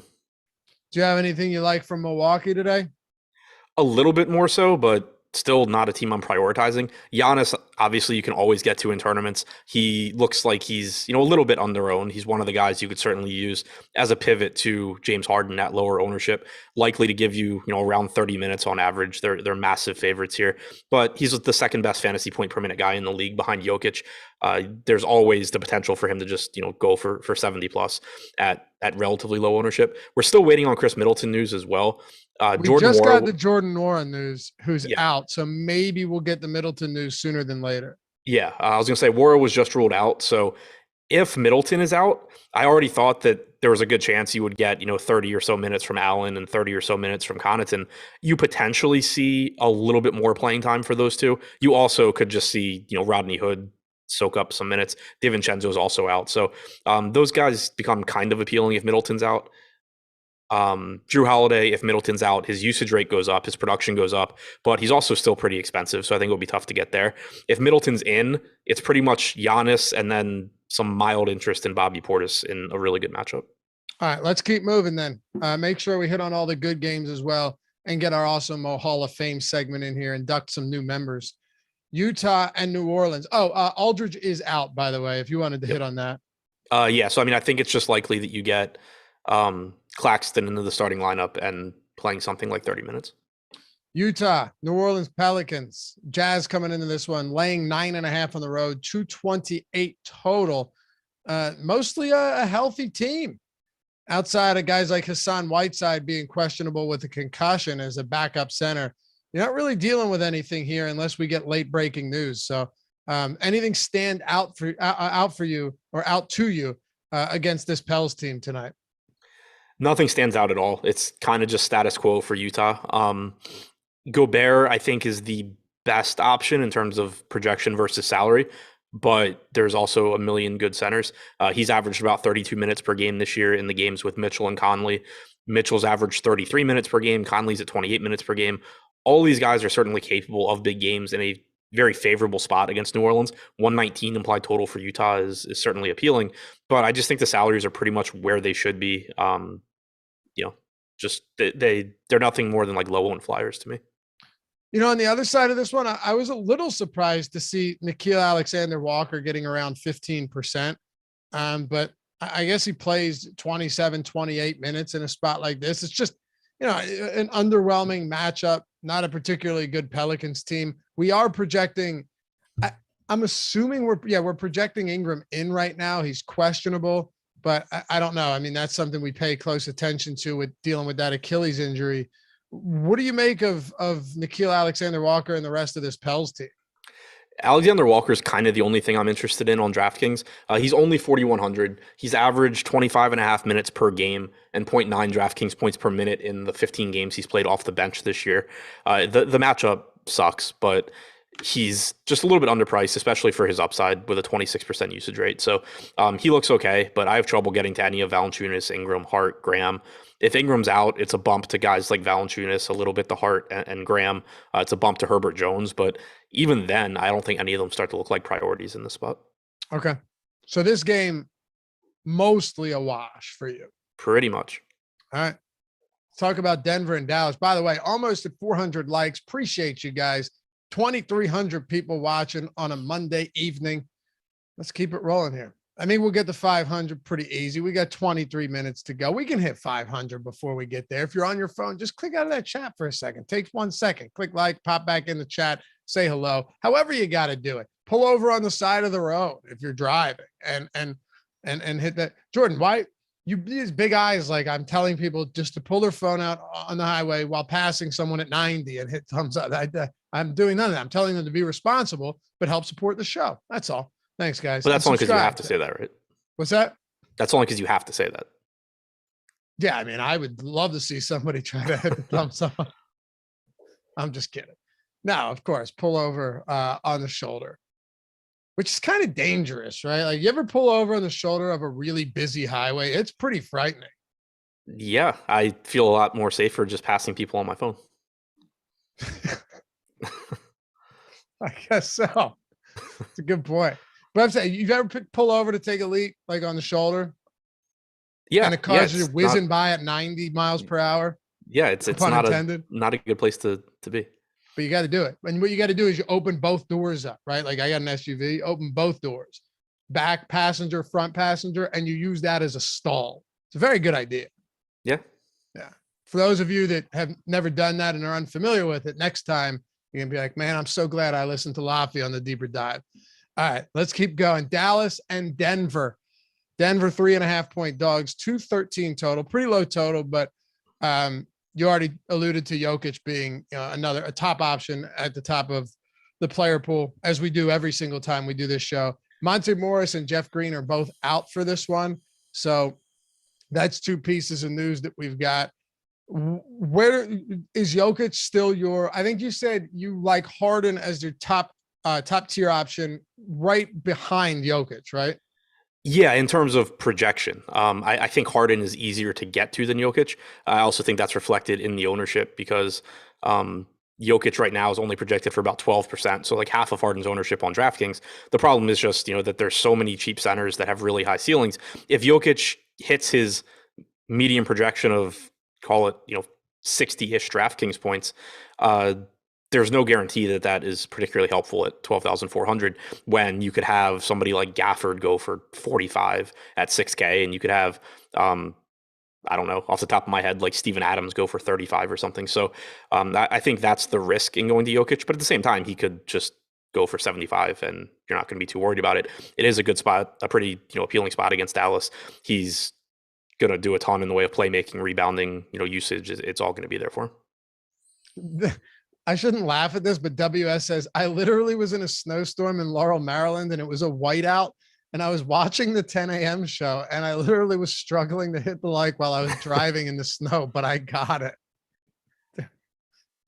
Yeah, that's not far from where I'm from. Maniac. I don't know if that's true or not because he put literally in caps both times, but if so, I don't do that, but I love the dedication. All right, so outside of somebody like Jokic, who's each and every game, like we said, just going to be firmly in play, even in a low scoring game, whatever, it doesn't really matter. Is there anybody else that might stand out a little bit here? And I should point out too that Bones Highland was questionable earlier in the day. He is now expected to play in this game. Yeah, the rest of the guys, I don't think there's anything else that stands out, but they're certainly just sort of average plays, I think. Will Barton, 6,200, Campazzo at 6K, coming off of the best game he will ever have. Not expecting any sort of a repeat there, but still likely to play 33, 34 minutes. Aaron Gordon should give you around 34 minutes at 5,500. Highland being back at 3K flat, if he plays 20 to 22 minutes, has decent upside. So I think Jokic is the only one that actively looks good at his price, but any of the rest of these guys in the starting lineup plus Highland, I think are reasonable. Okay. What do you think of Dallas? I think they are pretty difficult to get to for the most part. No Kristaps Porzingis again. We know that doesn't lead to increased average production from Luka. It does lead to a little bit of an increased usage rate, so you can argue that the ceiling is higher. You just have efficiency issues. There's also kind of questions on how much he's going to play. They said yesterday he'd be limited in his first game back. He played about 32 or 33 minutes. So 31 and a half minutes. I don't think it's crazy to think he gets back to 35 or 36 here. I don't think it's guaranteed either. So it's mostly just a tournament play for me, particularly on FanDuel. He's only 10K. I think that's kind of interesting where you're just, hoping he gets to 35 minutes. Other than that, the only other thing that I'm kind of interested in taking a shot on, or the only two things I guess, would be Maxey at 3,600, hoping that he gets back to like 26 or 28 minutes here. And Marquise Chris at 3K flat with power forward eligibility. He's been very good from a fantasy standpoint. He still is getting inconsistent minutes. Like you can't really count on more than 14 or 15 minutes. But he's been playing well. Kid's been impressed with him. He talked about how him and Luka like fit well together and that they're going to need that going forward. It wouldn't be surprising if at some point, like instead of getting this, like Dwight Powell plays 22 minutes, Moses Brown plays 6, Chris plays like 14. Maybe you just eventually get rid of Moses Brown and you get like 20 minutes from Chris, in which case that would be very, very good at 3K. Don't know if that's tonight. Don't know if it ever happens, but not the worst spot to gamble on. All right. No, he's talking about Maxey Kleber, not Tyrese Maxey. And that's, if you look at the side, I'm referring to you because people are thinking that you're talking about Tyrese Maxey. Yeah, no, talking about the one on the team that we're talking about. Yeah, like the sidebar where it says Denver and Dallas, that Maxey Kleber. Yeah, the one on one of those teams that's over there. But that's cool. Anyway, who are your top plays from this game on both outside of Jokic, obviously? Top plays in terms of guys that I think I'll have a lot of, none. Okay. Would you say how much Jokic do you anticipate having? Like, do you think you're going to spread around usage to the top tier guys or ownership? Yeah, because I think a lot of them are really close. Okay. Yeah, I mean, I don't know how big of an impact Porzingis being out. I mean, it's significant, right? But none of these guys are just like elite producers. And yeah, we can probably move on from this one. Let's talk about Miami Golden State. Miami Heat 11-point dogs, 217 total. So when it comes to Miami right now, you still have a ton of players that are out, that have been out. Did we get word on PJ Tucker yet? Just questionable. Okay. He did clear protocols though, right? I thought he did. Yeah, he did, but he's questionable. What are you doing with Jimmy up top on a big slate like this where he's pretty expensive? Yeah, I mean, the ceiling is certainly there. 31.5% usage rate without Bam on the floor this year, 29.5% assist percentage. If you kind of try and parse it out to what the minutes he'll play alongside Lowry and without Lowry. But at 10K, it's, I think, still difficult to get there. Like, I think Beal looks better. I think LaMelo looks better. I think Marant looks better. Obviously, all at different positions. I think that Hardin looks better for a little bit more. So it's kind of tough to allocate money to go there, I think. He can certainly go for 60 and like win you a tournament. But I think that there's enough relatively low-owned guys today that can do the same thing that he's not really a priority for me. Jordan, if Eytan re-asked a question, can you find that for me? Thanks. Yeah, because I think it was like way earlier in the show, right when we started, and I can't jump into super chats right when we get started. Fucks up the flow. Yeah, you gotta have a good flow. Jeremy, welcome to the team, brother. Good to see you here. And we did have a super chat from Chad. Give Dave DeRemer a shout out. He talked me into joining Awesemo a few weeks ago, and it's been nothing but green. Great content, y'all. Thanks, man. Matter of fact, I gave Dave an unsolicited shout out on our biggest show of the week yesterday on the Sunday Deeper Dive for NFL. Yeah, we love Dave around here. He's a good man. He's a good man. What else do you want to talk about with Miami, Adam? Is there anything significant that stands out? No, I mean, I think 7,200 for Tyler Hero is decent in tournaments. Kyle Lowry's a little bit more expensive, not as interested there. I think the only priority for me from Miami is Yurtseven, still likely to give you 30 to 32 minutes. If Tucker's back, I think that's a little bit riskier, but I think it's still likely that he would get those minutes. He's a good fantasy producer. I still slightly prefer Daniel Gafford to him. It's not by a really wide margin. I think that ownership ultimately plays a big role. The fact that we only have 4% projected for Yurtseven becomes really interesting if that holds, because we have Gafford at 20%. So, I think Gafford should be higher owned. I don't think it should be 5-1.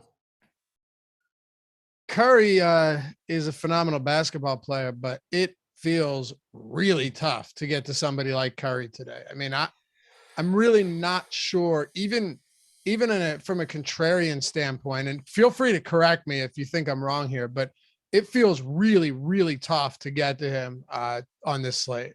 No, I think Golden State's one of the most difficult teams to get to on this slate because they're returning guys. Like the argument in favor of Curry is that his salary is in some ways irrelevant because if you get the Steph Curry game that everybody knows what I'm talking about, where he just, it's the end of the first quarter and he's made his 7th three or something, he could be 13K and you still are going to need him in your lineup to win. But obviously that's going to happen very infrequently. And on a slate like this, there's a lot of relatively low owned, very, very good plays that you can get to that are more likely to succeed than Steph Curry is to make 12 3-pointers tonight. So I think it's going to be tough to get to Steph, especially on DraftKings. On FanDuel at 10-2, I think that it's a little bit easier. The scoring system isn't as favorable there, but it's just easier, for him to pay that off. On DraftKings, it's really tough. I mean, you basically need...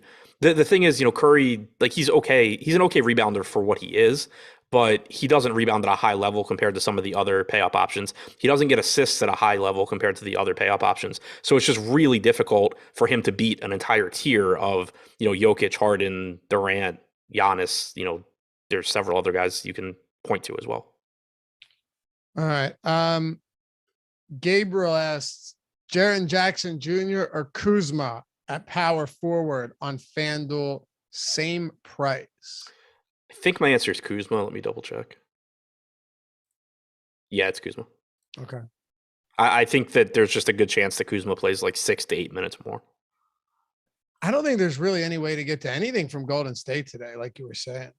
No, I don't think so. I don't know who's going to start alongside Curry in the backcourt. Poole came off the bench last game. I don't know if that's going to be just kind of where they keep him until Clay is back, or if that was a conditioning thing and he'll be back into the starting lineup. But either way, I don't really care. I'm not playing Gary Payton at 4,800. I don't think. I'm not playing Poole at 5,900. So, yeah, Draymond being back takes minutes from Looney most likely. I don't really see anything. All right. Well, hey, we got a very special way to kick off the Hall of Fame segment today. Been looking forward to this one. Apparently, so is chat. They're already asking me, is he going to be on here? What do you think, fellas? Of course. Awesemo Hall of Fame. What is it? I'll tell you. If you go to awesemo.com/avatar, Jordan just threw it up on the screen right there, and go awesemo.com/avatar, download the profile or the avatar, use it wherever you want, Yahoo, FanDuel, DraftKings. Finish top 3 in a field of 5,000 or more and tweet your wins at Awesemo HOF on Twitter. Include us in it as well because we like seeing that stuff. Win a free month of Awesemo Plus Platinum, $90 value. And, well, you get shouted out right here, inducted into the Hall of Fame. Catch all that love on Twitter as well. So let's do it. First one up. You may have heard of this fella. Alex Baker, Awesemo. That's what the site's named after. $1 million, took it down yesterday. And he had some funny tweets about it too. The man is very humble and honest about, he's been chasing these millies for a little while now, Adam, but he got it, man. Yeah, it was cool to see him get unstuck in the millie, because that's kind of been the running joke with him for a long time, is that he wins everything except that. Yep, and he finally got it. $1 million. And the crazy thing, let me just say, I know it's a basketball show, but I know a lot of you guys like getting into some NFL action. Russell Wilson, DK Metcalf, Tyler Lockett, and Rashad Penny. Absolute Seahawks onslaught. First time since Wilson's return that the Seahawks have shown any semblance of life, and it got him a milli win with Jarrett Patterson, Amon-Ra St. Brown, who just continues to dominate. Congrats, man. That is huge. Got the monkey off the back, taking home the milli. Alex Baker. I told him my New Year's resolution was to surpass him in the rankings and have the site named after me, and he just goes out and wins $1 million 2 days in. Yeah, I was gonna say, gonna be tougher after yesterday, yeah. But it's a solid resolution. Short Gamer TV starting off 2022 hot. Just got stat corrected. Winner, chicken dinner, 100,000 and 20,000. Damn, dude. Afternoon only rush. That's huge. Congrats, man. Shouting out Eric Lindquist, Neil Orfield, Josh, and Adam Scherer. That is huge. Anthony Davis, this is our boy, man. Anthony's been hanging with us for a while. I didn't realize he got stat corrected. That's cool. I'd seen the original tweet and that it was like 60-20 or something. Yeah, pretty awesome. When we were doing the daily sports show back during quarantine, during COVID, Anthony Davis was hanging out with us there prior to that as well. Happy fucking New Year. 6 years. Done well, but never finished top spot in the main GPP. All the super chats will never be enough. Yeah, you've been super supportive. We appreciate you, man. To explain how much you changed my life during that time. God bless. Much love, fam. $50,000. Boom. Anthony Davis with a huge one. Finally got it. Jordan Lockhart, always nice if the split is at least with some other Awesemo members. Thanks for the content and tools. Stay hot, brother. As always, gents, here's to a big 2022. Nice little $7,800 win. And we'll close it out with Brian. Appreciate the guys on the show. Great start to the new year. Nice little first and third there, $400 victory. And finally, David McCray, 180 there. Mick Beard, first place in the 20K Sunday NFL dive. What's the dealio? Paying homage to our boy Eric Lindquist. I appreciate that. I took advantage of an Awesemo promotion and it hit in the same week. Let's go. Get inducted, awesemo.com/avatar. Tweet us at Awesemo HOF. Get your free month and show up right here. And yeah, if you want to take advantage of those promos, happy 22 for 20% off an entire year, or 2022 get 22 days of Awesemo plus platinum for only $20. All right, let's wrap this up. 2 games to go. Atlanta and Portland. Atlanta Hawks, 5.5-point favorites, 225 total. No John Collins, no Bogdanovich, and now Cam Reddish is questionable. So that's something for one of these late games we'll have to pay attention to, Adam. Yeah, I don't know that it matters that much, which is kind of nice because the Hawks, at least as of right now, they haven't, started ruling guys out for conditioning or anything. They're getting a lot of guys back. So the way I see it is I think Trae Young looks very good. He's another pay-up option that I really like. If you take John Collins and Bogdanovich off the floor since last year, you're talking about like 450 minutes with a 40% usage rate, like a 43% assist percentage. Even if you just take Collins off, it's like mid-30s usage and over 40% assist percentage. You could easily get him approaching 40 minutes here as well. So even at the elevated price tag, I like Young, particularly in tournaments. I still think Capella has the path to play mid-30s minutes potentially, makes him kind of interesting in tournaments. But outside of that, I don't really, unless a bunch of guys start getting ruled out, I don't really care. Like Kevin Huerter's back. I'm not really interested in him at 4,900. Gallo is not on the injury report. TLC is not on the injury report. We got a bunch of minutes last game from Wesley Wundu. I assume he's not playing 40 minutes again. So even if you take Reddish out, you probably still get a starting lineup of like Huerter, TLC, and Wundu with Young and Capella or something, where there's DeLon Wright and Lou Williams and Gallo stealing minutes off the bench. I don't really think that any of these guys are going to look good with or without Cam Reddish, with the exception of Young and Capella, who look good whether he plays or not. For sure. Orton's Neckbeard, using that free 10-month super chat, said 69,420 equals 1 million. I didn't think about that. Maybe that was the lucky number that got us there. Alex would be happy to know that. You should I don't think I've had a winning day since then, so not a big fan. He would appreciate that, man. I don't know if he's put the pieces together yet. And Eytan, thank you. All right, thanks, Jordan, for finding this super chat. He said, have you seen the Cat tweet? He cleared protocol but ruled out for conditioning. When will we officially know if he's out? Well, I mean, NBA injury report says he's out. Return to competition reconditioning is the reason. So, yeah, he's out till further notice. He's out. Yeah, so I'm reading that because I'd seen the Cat tweet that he cleared it, and I saw that Russell did too. But typically when guys are out because they haven't cleared it, it says out health and safety protocols. So since it says return to conditioning, I don't think it's a case of like the injury report hasn't been updated. I think it's that they changed the reason he's out. Oh, no. Yeah. It's updated. They actually didn't submit one until much later in the day. I think they were the last team to submit an injury report. And when it came out, it was updated with them being out. So, okay. Yeah. Portland without Dame Lillard. I don't know when CJ McCollum's coming back. And Yusuf Nurkic is doubtful for this one. So we can have a little fun with this Portland team. Adam, they are, kind of heavy home dogs, but Anthony Simons is going to pull a lot of ownership. Norman Powell, Nas Little, we can talk Dennis Smith Jr. as well. I mean, this is one of the teams on the slate. We talked about a lot of teams that are getting no ownership. You're getting a decent amount spread around with this Portland team, given all the injuries tonight.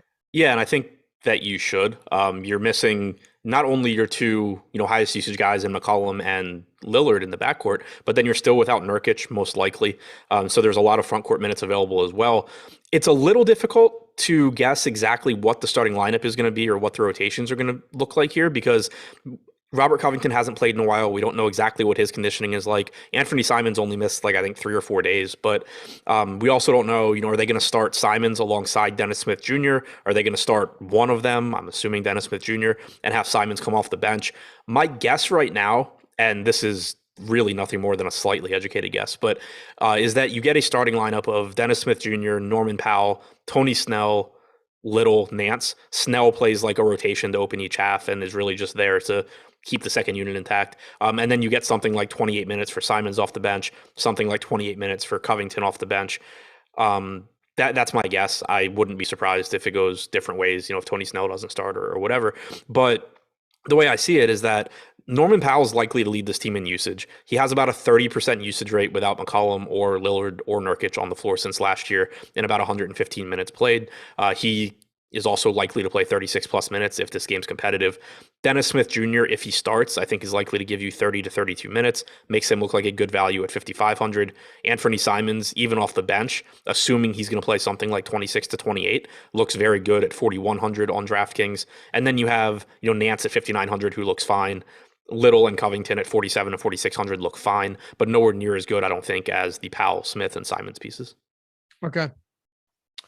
Is Simons the best value on the entire slate? He's got to be top 2 or 3. It's definitely up there. The only reason I hesitate is the off chance that he for some reason only plays 24 minutes, and I don't know. I think he's probably the best value. Tyus at 3,500 is in the conversation, I think. Naz Reid, I think, is in the conversation, but Simons is definitely up there. All right. What about a mid-range guy if we close it out with the Clippers and Minnesota? I'm actually going to flip it to the other side of this one because Marcus Morris getting a lot of ownership today, seeing a ton of usage as well, right? I mean, Paul George goes down. Kawhi Leonard hasn't played a single minute this season. They're missing big bodies for this team, and it's been Marcus Morris along with guys like Eric Bledsoe that have ended up, stepping up and shouldering a pretty heavy load from a usage standpoint. And we've seen Morris do that in the past. I know he's seen his price point creep up a little bit, but it's actually down 300 from the last time he's played. So how much do you like Morris today against the depleted Minnesota team? I like him a lot because I think that the forward positions in general are just a little bit weaker than the guard positions and certainly weaker than the center position. You've gotten a total of 6 games this year where Paul George has been out and Reggie Jackson has been in, and Morris has a 24% usage rate. He's averaged 31 minutes per game with 0.94 DraftKings points per minute. If you're going to get, I think, probably 34 minutes or so at 6K here, he's going to look like a pretty solid option, both in terms of just medium projection and his upside with that usage rate. As far as the rest of the main pieces, Reggie Jackson likely to lead the team in usage. He's also pretty expensive. Bledsoe's price has come up. Terrence Mann is always kind of just there because he's going to play a lot of minutes, but you're kind of relying on him just getting some rebounds here, some assists there. He's not a high usage guy. And then from a point per dollar standpoint, Serge Ibaka is probably going to give you 22 to 24 minutes. He's probably going to get 22 to 24 DraftKings points. He's only 3,700 and power forward eligible. So I do think he looks like a good point per dollar value, even if you can't be too confident in his playing time. All right. Anything else for the Clippers? Nope, that's it. Okay. Let's close it out. Minnesota will toss this over to Josh and to Greg. What are we thinking about the Minnesota Timberwolves now with Cat and D'Angelo Russell still out? Edwards is back, so that's good. But Naz Reid's going to be up there as far as ownership goes for as long as Cat remains sidelined. Yeah, the rotations we got from Minnesota last night are really encouraging for Naz Reid. We had seen, prior to him, I guess he was in health and safety protocols, I think is what it was, for 1 game, maybe 2. Prior to that, we had seen him getting true starters minutes without Karl Anthony Towns. Then he came back. He came off the bench for 12 minutes behind Nathan Knight. Then he started, only played 20 minutes. Knight played 16, and Greg Monroe was in the rotation. Last night, Greg Monroe didn't play at all. Reid played 30 and a half minutes. Knight played 12. The rest went to McDaniels. So I think you can be pretty comfortable in getting back to 30 minutes or so for Naz Reid. He has power forward eligibility on DraftKings, center only on FanDuel. Going to be lower owned on Fanduel as a result, but certainly gives you a very high ceiling. Outside of that, Patrick Beverley looks like a good value at 5,200. Anthony Edwards has a massive ceiling at 7,700. Not the safest play, but certainly should be out there chucking. Okay. So top plays from either side of this one. Reed, Beverley, Morris. If you need cheap value that isn't super exciting, Ibaka. All right.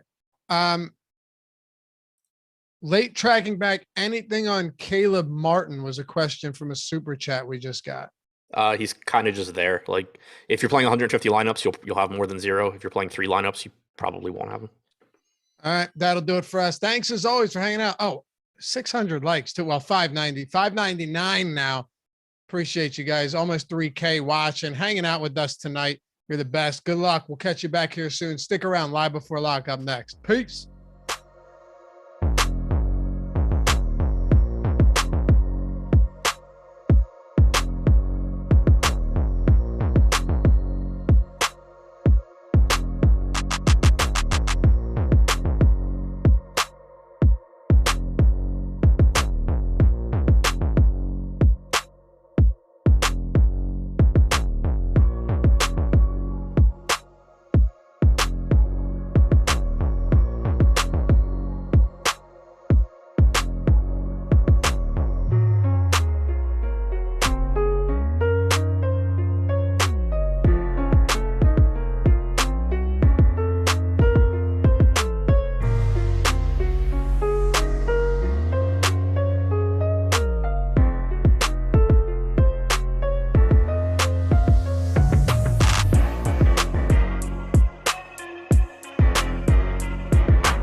Yeah, like I like him personally. I just think that he is overrated to the masses.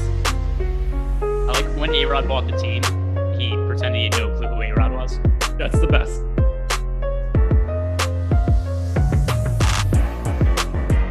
It's me already? I'm looking at the clock. It's at 20 seconds, Jordan. You gotta, there's a timer here, man. There's a timer. Anyway, welcome to NBA Live Before Lock. It is Monday, January 3rd. I am Josh Engleman. I am joined by Greg Ehrenberg. We are brought to you by Yahoo Fantasy, and we are poorly produced by Jordan Klein. If you haven't done it yet, please hit that like button. It looks like we've already got 700, so it sounds like 698 people were eagerly anticipating myself and Greg being on Live Before Lock. 2,800 people. Keep hitting those thumbs up. Greg, how's it going? How was your holiday? How was your New Year? How was everything, man? Well, it was cut about 40 seconds short by a certain producer, but other than that, we're doing okay here. As for this slate, this slate's a tricky one. You and I were talking about a little bit beforehand. I have a gut feeling there's going to be some tomfoolery going on as we get closer to these games starting, but we'll see. Clown in 01 wants to know who I said was overrated. Burn it all down, chat. Anthony Edwards, who I will also be like 6 times the field on today. So, It's funny. We were talking before, and so people only caught the tail end of that. But Josh and I were both agreeing that Anthony Edwards is one of our favorite GPP plays on the slate. I'm way overweight to him. Josh is way overweight to him. And we have about an equal percentage of him right now in our lineups. But at the same time, then Josh also said that he thinks he's overrated a little bit as a real life player. But that doesn't matter as much for DFS because it's not so efficiency doesn't matter if somebody goes 10 of 35 from the field, there's a good chance they still end up with a decent DFS game. Here's where I think the Minnesota Timberwolves get tricky. I think Cat might play today. I don't have him in my projections right now. The team ruled him out earlier in the day. Then he was not ruled out anymore. Now he's doubtful. He tweeted as if he's playing today. It's a total mess of a situation. I'm right now projecting as if he's not in, but I'm totally prepared to make changes if that ends up not being the case. Yeah, I would not be surprised because it's the COVID NBA right now. I'm treating it as if he is out. I will end up with a decent chunk of Naz Reid and Jared Vanderbilt and Anthony Edwards today, even at the $8,200 price tag on Fanduel. So Team Minnesota for right now, but I'm anxiously awaiting. Let's see, when do they tip off? Oh, they're the late game. Yeah. Alrighty. Oh, yeah. That'll be fun. That'll be really fun. Sure. Tomfoolery for sure. Does Cat have like an interesting price? That's a good question because even though I did consider there was a chance that Cat plays today. I got him here. 10-1 on FanDuel, 10-7 on DraftKings. So like, it's not like he's interesting. No, I won't be playing him, but obviously Naz Reid is way less interesting it's unplayable if Karl Anthony Towns plays. And then Anthony Edwards, there's still tournament upside, but I'm way less interested in Anthony Edwards relative to my current projection for him and the current amount of exposure I have to him if there's Towns in the lineup. DeJounte Murray out tomorrow. That's news that I don't care about. Trailblazers center Yusuf Nurkic has cleared health and safety protocols. Tells me I'm expecting to play Monday night against Atlanta. This is a tweet from Nurkic. So this is the same. So this is almost the exact same thing as Karl Anthony Towns, right? Where we had Nurkic was doubtful, not expected to play. And now he's tweeting he's going to play. The one that makes the Cat one really goofy is he's just tweeting GIFs as if he's playing. He's got he's walking through the door. He's trolling hard. But for me, I'm looking at these stupid GIFs as somebody who creates content. Like, does this mean he's playing? What does this translate to? Yeah, Nurkic, I don't know what to do with Nurkic right now. Like, how do you read that tweet? I mean, I can barely read the tweet. The last tell me I'm expecting to play Monday night against Atlanta is an interesting way to phrase that, Yusuf. And he's tweeting that he has cleared health and safety protocols. Like, and this is Trailblazers center Yusuf Nurkic has cleared health and safety protocols. Sources tell me. All right, so he's tweeting it like he's Woj. Yeah, and also English isn't his first language. There's a whole nother barrier in here that we have to throw in. There's nothing better than somebody being like, he's expected to play per underdog. Yeah. We're all reading the same damn tweet from Nurk. That's the only thing that exists. Yeah. So I'm going to assume that Nurkic is playing now. Interesting. I'm assuming that he's not playing until we get. I mean, he tweeted that he's playing. It's a verified enough source. His source is his PCR test. That's it. But I don't think that necessarily means he has cleared anything right now. He just knows that he didn't test positive for COVID today. Whether or not that means he's playing today, I am not reading into that yet. I cannot go with just a Yusuf Nurkic tweet about how he passed a PCR test to move forward. Here's a question. If Woj tweeted that as opposed to Nurkic tweeting that, would you consider it to be a more verified source? Yes. Because I don't think that Yusuf Nurkic has any idea what like the health and safety protocols really are or how you clear them or anything like that. He's just like, yo, I got a test that says negative, so I'm playing today. Let's be clear. The NBA doesn't know what the protocols are. The players don't know what the protocols are. The team, nobody knows what they are. They're very subject to change all the time. And we will, strictly adhere to the rules that we make up on the spot as we go along. So it is fair to say that maybe he doesn't understand, but I don't think anybody else understands what the rules are either. They just cancel games at random. Other teams are playing with a bunch of 10-day contract players. It's on the whim. He also has not played since the 21st of December. That's a pretty long time at this point. I don't think that he's going to be out there playing 32 minutes, even if he has happened to be in. It's not great news for Larry Nance in that spot, but I don't think it really changes anything for Portland. Well, less usage for Norman Powell, like Norman Powell, somebody who is going to be a fairly popular play. I certainly would have to project him lower. Same for guys like Anthony Simons, Dennis Smith Jr., still excellent value plays, but the projection comes down a little bit if Nurkic is in. Now we've got Fantasy Crabs saying that he's probable, which like people are just making this shit up now. None of this is real. No, but why would we know, right? We're going off tweets from the players, so I'm going to assume that he's more likely to play than not, though. I can't imagine tweeting that he's probable after that tweet. Like that is clearly incorrect assessment of what you just read.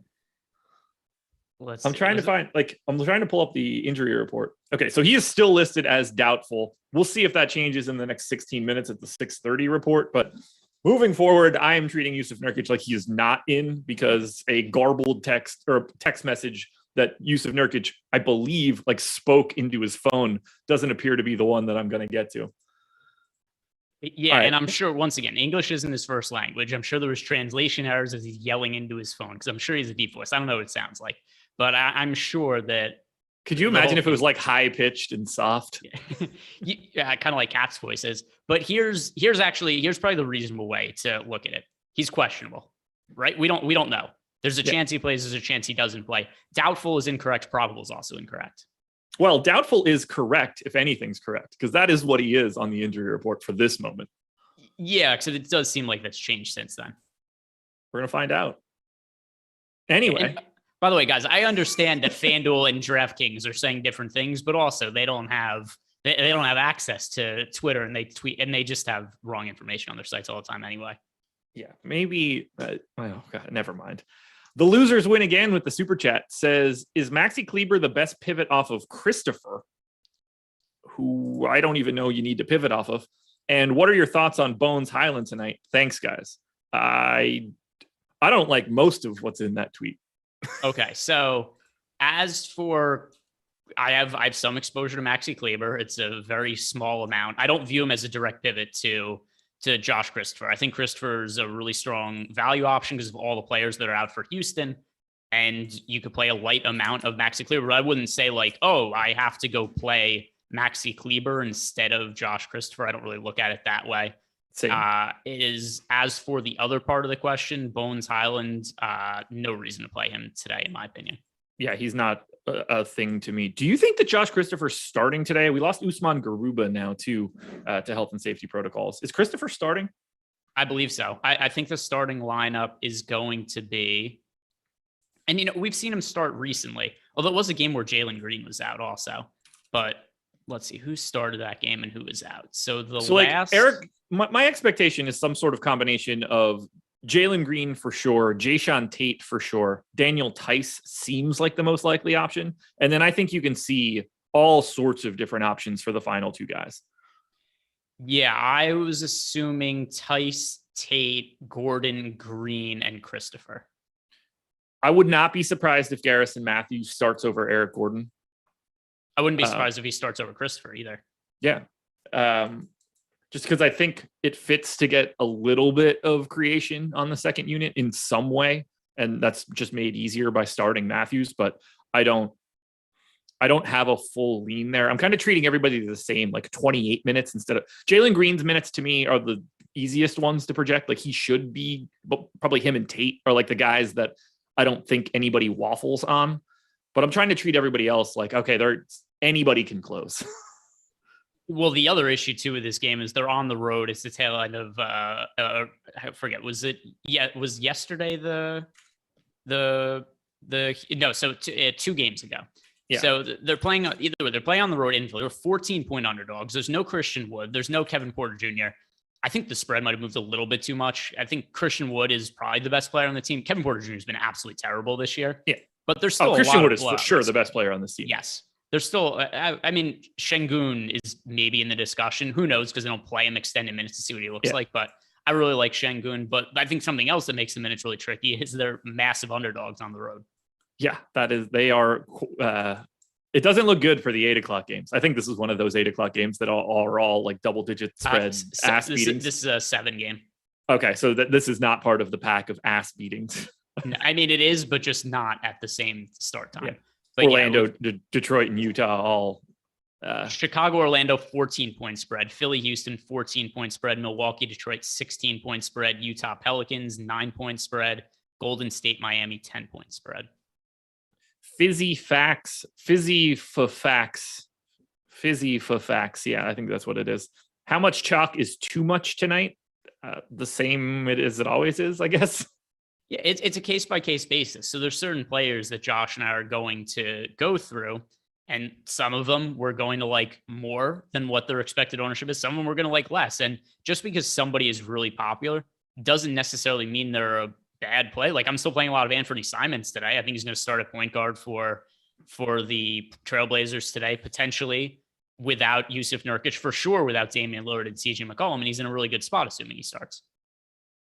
Clown in 01 says, I just need the damn spreadsheet so I don't have to watch this nonsense. LOL. Awesome content as always, fellas. That's a good one. I appreciate that super chat, Clown. And Corey Randall says, Fantasy Labs NBA on Twitter says Nurkic is probable. Yes, they do. Maybe not the best source of breaking news any longer. No, for sure. And by the way, I highly, and not even because we're competitors with them, I've used them for news in the past. Unfollow them on Twitter. Because not only are they putting out bad information, but it's mostly stolen. So unfollow them. Yeah, it's not run by the same person that used to run it.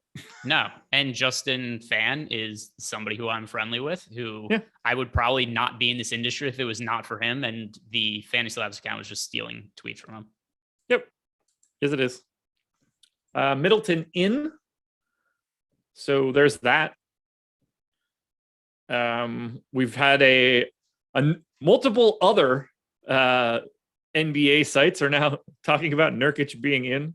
No one is talking about that other than Yusuf Nurkic. So we'll see where we end up there. Obviously we have to look at him differently than we looked at him 15 minutes ago. But I think to say that he's probable is incorrect. Just he has a chance to play now, and I'm curious to get more information on the situation. Yeah, a lot of sites are just like, yo, we're making shit up as we go along today. That's what's going to happen. I'm running crunches right now. Let's try to hit on some of the like scheduled content that we wanted to do here, even though we're already 20 minutes into this show. Who are your favorite guard plays for today? Yeah, so I just talked about it before, and this is off the back of the super chat we got before. Somebody said, how much chalk is too chalk? I think Anthony Simons is an excellent play on DraftKings, even though he's going to be the most popular play by a really wide margin because there's a lot of usage available. There's no CJ McCollum. There's no Damian Lillard. Once we said, we talked about Yusuf Nurkic, his status is up in the air. I think Simons is going to be the guy to play at guard on DraftKings from the Trailblazers. Dennis Smith Jr. to me over on Fanduel, I actually slightly prefer to Anthony Simons. Yeah. But there's a way big difference in salary on Dennis Smith Jr. on DK versus Fanduel. On DK, he is priced up to $5,500, whereas on Fanduel, he's $4,000, which is a totally different outlook. So to me, Dennis Smith Jr. and Anthony Simons still good chalk on Fanduel, and then I like Simons a whole bunch on DK as well. Who plays more minutes today, Dennis Smith Jr. or Anthony Simons? I assume Simons because I think he starts and Dennis Smith Jr. comes off the bench. Ooh, interesting. Okay. I don't want to say that's not my assumption, but I was leaning more towards DSJ starting Simons off the bench, but I don't really have a great feel for it. Something in the neighborhood of 30 for both feels about right. So I think the starting lineup is going to be Simons, Powell, Little, Nance, and Nurkic now. Assuming Nurkic ends up playing at this point. So we'll talk about that in a bit, I guess. I'm not super worried about it one way or the other. I am projecting Dennis Smith Jr. a bit better than Anthony Simons on FanDuel for this moment because he's 4K, and I'd rather get to more Dennis Smith now, knowing that this is a 10 o'clock start. Like, I'm just going to be able to move those guys around when I need to. So I don't want to have it the reverse way. I'd want the extra $300. One of those two guys is going to be starting, you would imagine, and I'm happy to go either direction for it. They are basically the same ownership. I'm assuming you prefer DSJ on FanDuel? So if I'm playing on FanDuel and DraftKings today, I just think if I want to get exposure to both these guys and I'm playing a lot of Simons on DK, it kind of makes sense for me to play Dennis Smith Jr. on FanDuel for that reason. But I still like both of them on FanDuel. Okay. Gabriel with the super chat. What about KJ Martin or Danny Green on FanDuel? I would not be touching Danny Green just because he's Danny Green. He's 4,900. Like, there's even in the best case scenario of Danny Green today, I don't know how much he's actually out there, and he's still a pretty piss poor per minute performer. So no Danny Green for me. KJ Martin, I think, is actually interesting. I'm guessing you don't have any interest in Danny Green either. So I think Martin is the easier talking piece here. I have no idea what his minutes are going to be now. So it depends on the starting lineup too. Like, he could start. We were talking about possible iterations of the Houston starters. They have so many guys out for this team now. And in particular, Christian Wood and Kevin Porter Jr., no matter how poorly Kevin Porter Jr. has played this year. I mean, he's shooting like 36% from the field and sub 30% from three or something like that. They're still giving him a lot of minutes and he's taking a lot of shots. It's a lot of fantasy production to spread around to other guys. I wouldn't be shocked if Kenyon Martin Jr. ends up stepping into that role. So I have exposure to him in tournaments. I don't to Danny Green. So, okay, now we finally got that Shake Milton ownership updated because we had it at 4 before. And I was about to ask you the question, what am I missing? Because I'm getting a ton of Shake Milton in comparison to 4%. But we have refreshed ownership on FanDuel. Shake Milton is now 24% owned. That feels significantly more reasonable. So I don't have anything to add to that any longer. I was about to be like, oh, I actually have a guard question for you. I don't anymore. No Matisse Thybulle, no Tyrese Maxey for the Philadelphia 76ers. And I assume that's going to mean some more minutes go to Shake Milton. Tyler Hitchcock, DK single entry, last spot. Wendell Carter Jr., Miles Bridges, Draymond Green. Let's see. Off the top of my head, I think that's Bridges, but let me check. Okay. Bridges, Green. Oh boy, this is. So it's Bridges for me. I think him and Wendell Carter Jr. are very, very close, but Bridges is picking up a third of the ownership. So I have Wendell Carter Jr. pretty far ahead of both guys from a projection standpoint. So that would be my first answer. On the off chance that like you're already running a pretty chalky build with Wendell Carter, I would go to Bridges if I could from that spot. So current ownership projection, and I have them projected. I have Wendell Carter Jr. about a fantasy point ahead of Miles Bridges. However, Bridges is projected for 5% ownership and Wendell Carter Jr. at 14%. Well, guys, since we're already 26 minutes into this show, schedule for the rest of the day is as follows. 7:15 p.m. Eastern time, NFL Live Before Lock, final Monday night game, I believe. So there's that. NBA ownership projections are free, and our NFL top plays tool is free. Do you have any other guards you want to talk about since we've barely done that? Yeah, I think there are certainly guards that I like to talk about. First, pay up options. So I've talked about this on a few shows. I haven't talked about with you the James Harden situation. The refs are not calling the game in the last month and a half the way they did at the start of the season. James Harden's free throw rate now is identical to what his season averages. So all the concerns about James Harden, free throws, the struggles of the season, they're gone. His uptick in fantasy production as of late is twofold. Number one, there were those games he played without Kevin Durant where he just saw extra usage, extra fantasy production. But the second part is also he's just shooting a ton of free throws again. Last 2 games, 33 free throw attempts. We just expect James Harden's the guy from the past again. So I totally throw out everything we saw from the beginning of the season with James Harden. It is irrelevant now. He's my favorite pay-up guard. I am a big fan of James Harden for today. The problem is I think we got a lot of options. At least from a FanDuel perspective, it's a little bit blurrier. We have him at 19% ownership.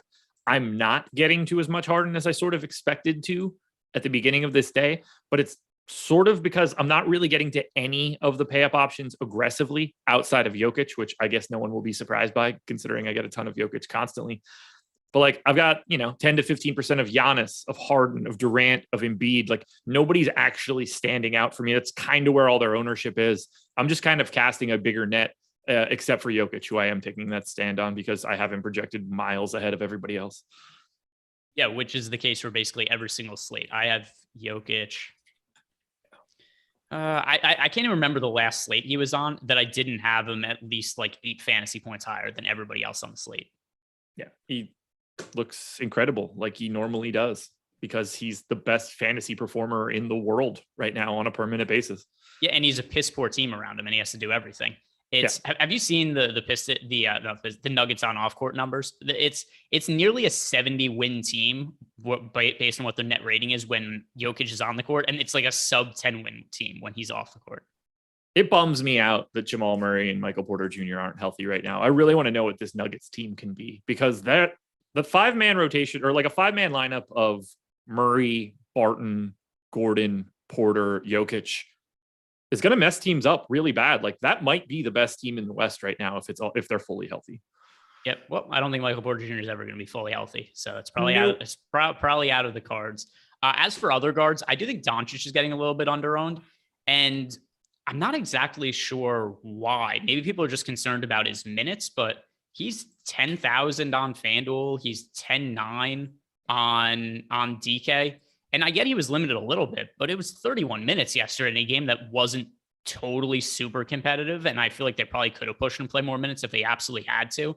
Sure, Porzingis was out yesterday, but once again, also, we've seen Doncic over the course of his career has been a better fantasy producer with Porzingis on the court than when Porzingis is off the court. So I'm expecting Luka to play closer to his normal minutes today, and I think he's going underowned. Not a guy that I'm getting into a lot of. 10K on FanDuel. I have about 10%. That feels right. He's just sort of in that block of expensive dudes that I think are all about appropriately priced. So nothing too different for me there. I had 2 things I wanted to touch on. Tyler Hitchcock with another super chat said another close one. DK single entry, KCP or Naz Reid. Just off the top of my head, it feels like it's Naz Reid by a mile, depending on what your thought process is on Karl Anthony Towns right now. But I got Naz Reid at 33 fantasy points. I have KCP at 27.7. So to me, it's Reid, not close.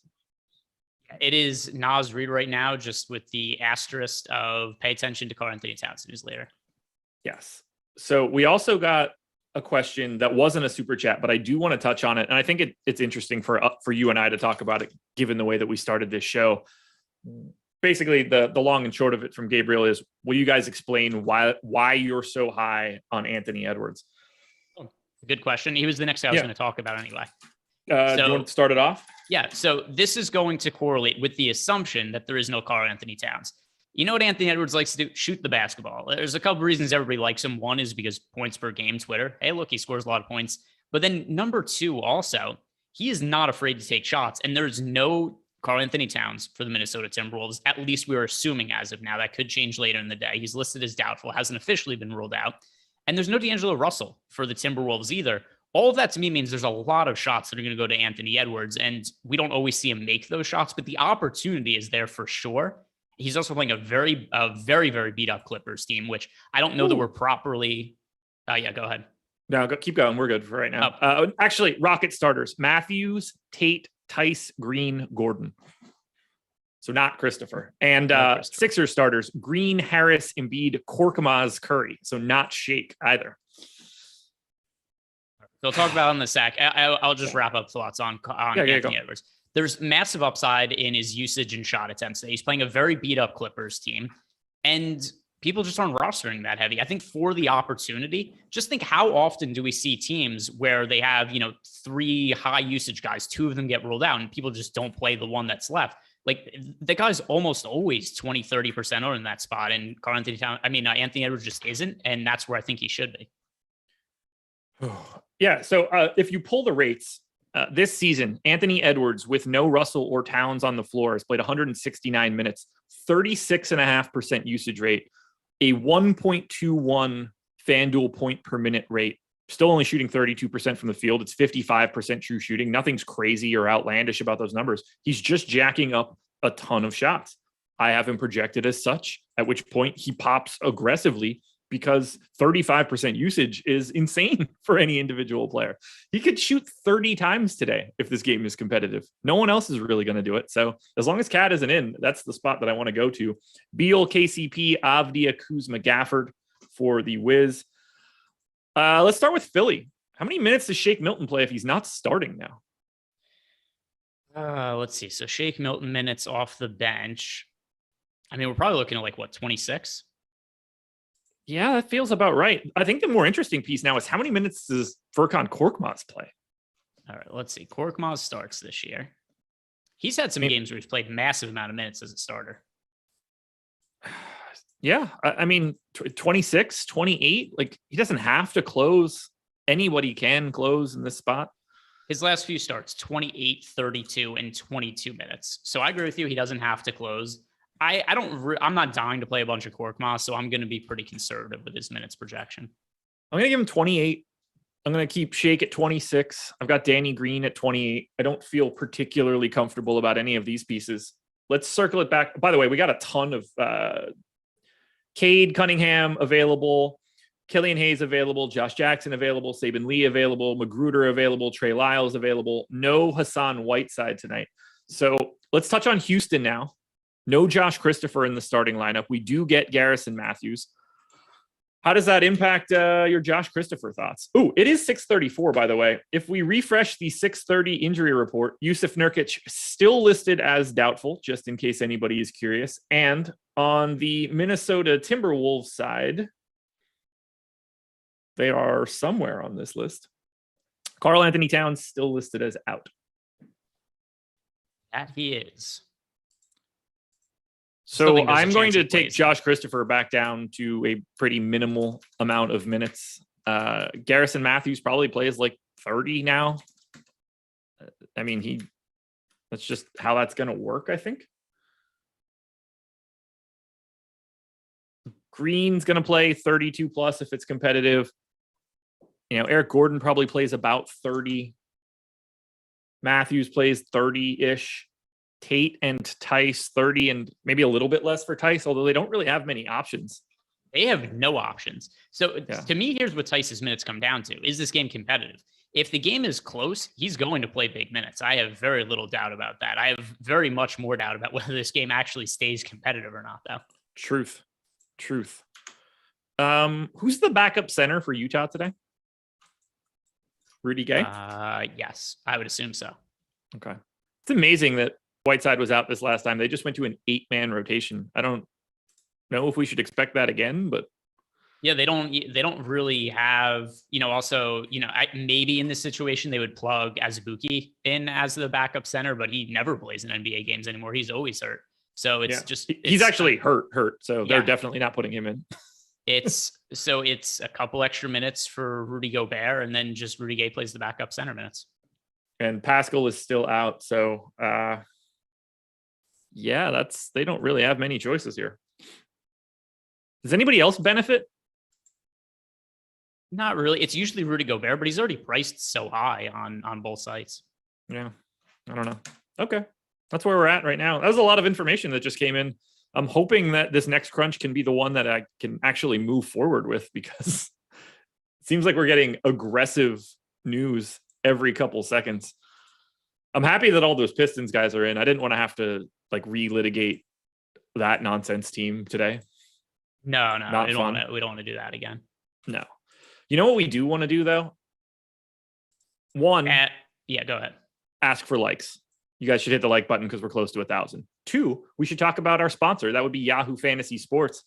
Go to awesemo.com/Yahoo-promo. You can get 1 free month of Awesemo Plus Platinum. You can get a $10 credit plus an additional $25 on your first deposit if you use the promo code Yahoo10.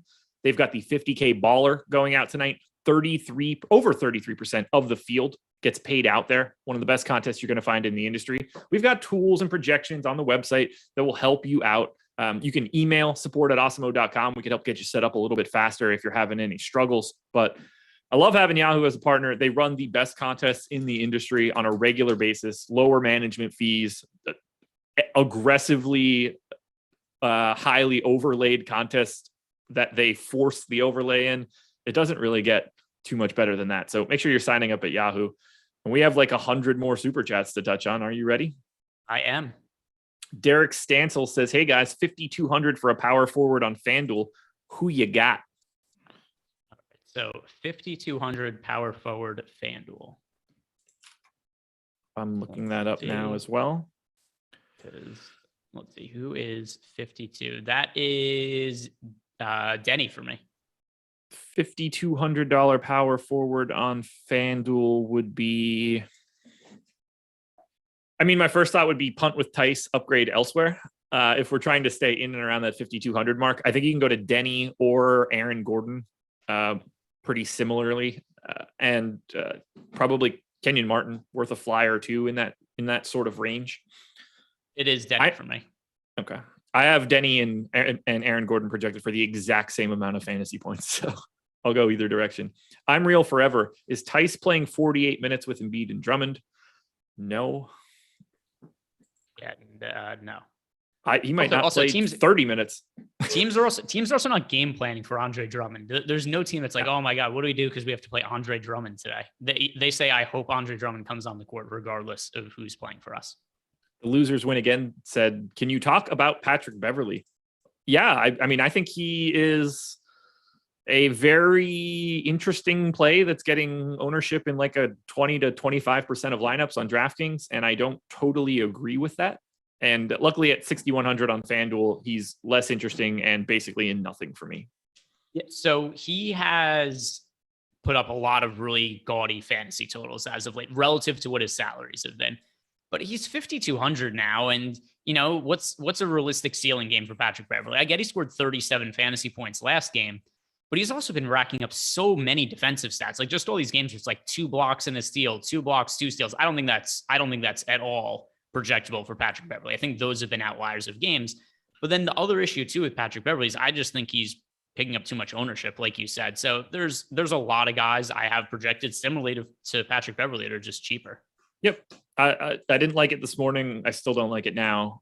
Doesn't make a ton of sense to me. So I think it's pretty easy to just simply go a different direction. Jake Lindland with the super chat. DK, GPP, KCP, or Eric Gordon? Eric Gordon. Yeah, that makes sense to me for Eric Gordon. I think KCP is pulling a little bit more ownership than he probably should today. Understand why it's happening, but I think there's enough value out there where you don't have to go that crazy today. Come on, Crunch, just being a good one. Dude, today is the super chat show. So 3,340 people are in here right now. Hit that like button right now. We should be over 1,000 likes. We need 118 at this moment. That's a no-brainer that's going to happen. Matty Mitch, Marcus Morris, or Daniel Gafford in DK cash? Morris or Gaff. I like both of them a lot today. Yeah. Which same. do I? If it has to be one or the other, it's Morris though. Yeah, but I agreed. I don't know. I think both of them is a fine answer there though. Yep. We're in the same spot there. Who's the best mid to low range power forward on FanDuel tonight? I mean, it's got to be Daniel Theis, right? I guess it depends what price range we're talking about. Mid to low. I mean, if he's in low, like if Daniel Theis counts as low, he's got to be the best one in that range. He's more like punt territory though. I mean, I've got Daniel Theis projected for more fantasy points than Denny Avdia and Aaron Gordon. So Yeah, I mean he's certainly the best points per dollar play at the position. Here's something else. I prefer him to Serge Ibaka. If that's something that people are comparing, I like Tyus more than Ibaka. Yeah, I don't think that's particularly close. I mean, I think I've got Ibaka in for 22 minutes. Even if you say that 26 minutes is like the most likely scenario for Ibaka, I think that's Daniel Theis's floor, barring foul trouble or a blowout. Yeah, but I'm cool with it. Magic, Frazier, Harris, Wagner, Carter Jr., and Bamba. So I don't know, kind of what we expected there. Yeah, no, what we expected. So I think we're just running in place now for a little bit. Do we want to talk about a different position before something pops up in the next 5 seconds? I just want to make sure there's nobody that we've missed on. Adam Palmer. Sorry, Adam Palmer, super chat. I want to make sure that I don't miss these super chats. I've cashed 10 of 12 FanDuel NBA. Keep it rocking, boys. That's good. Congratulations. Don't expect that to continue at a 10 wins to 2 losses rate. But congratulations on the wins that you do have. So I'm going to throw in just one other guard that I want to talk about.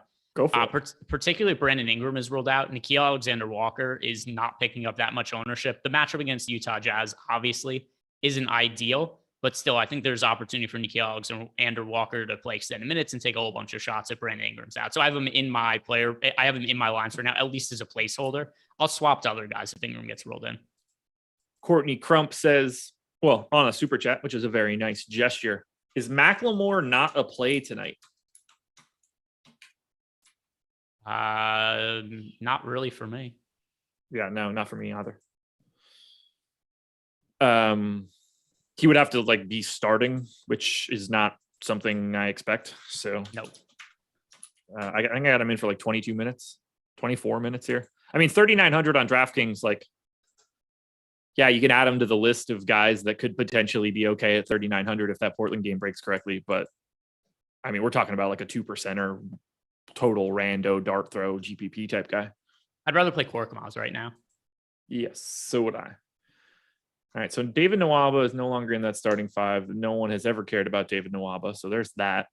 Oh, you would be mistaken, because when I thought that Christian Wood wasn't playing the other day, I got to a whole bunch of David Nwaba and Daniel Theis. And I was so excited when the ownership came out and nobody was playing Daniel Theis but me, and then it didn't go very well.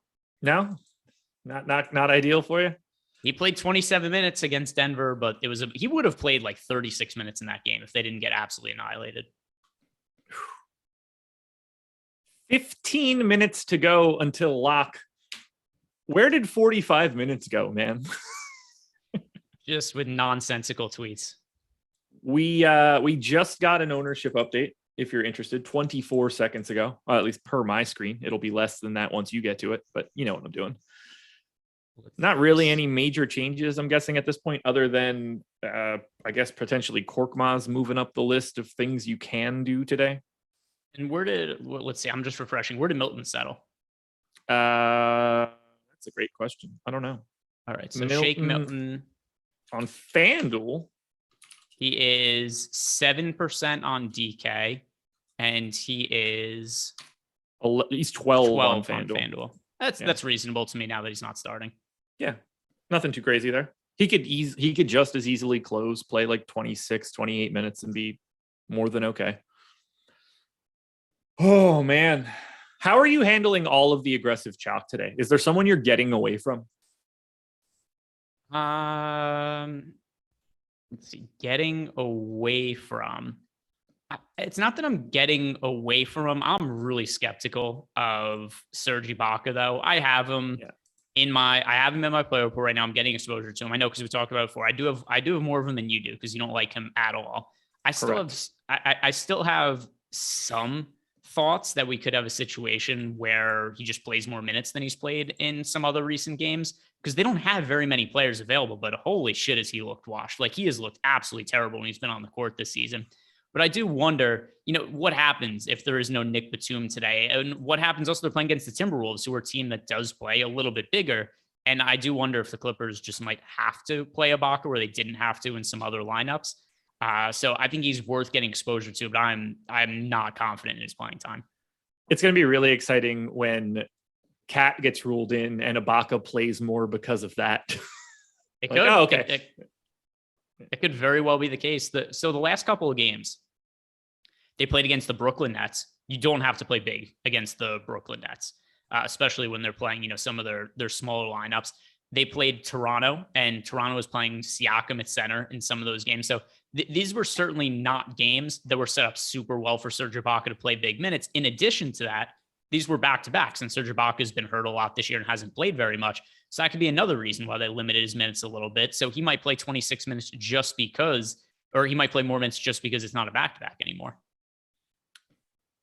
Devin RJJ with the super chat says, for Yahoo, Marcus Morris and Desmond Bain, or Anthony Edwards and Naz Reid. Well, I know where I'm Cat's out. That's a pretty easy Edwards and Reid for me. Yes, it is. Yes, it is. UAK Music is letting us know that Coffee's playing better than Ibaka. We should play Coffee instead of Ibaka. They are not the same position.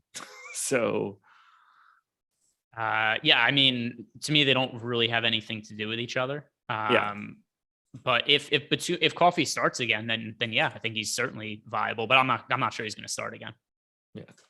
Yeah. I mean, it's Coffee's shooting guard, small forward on DraftKings. Serge Ibaka's power forward, center. So slightly different plays too.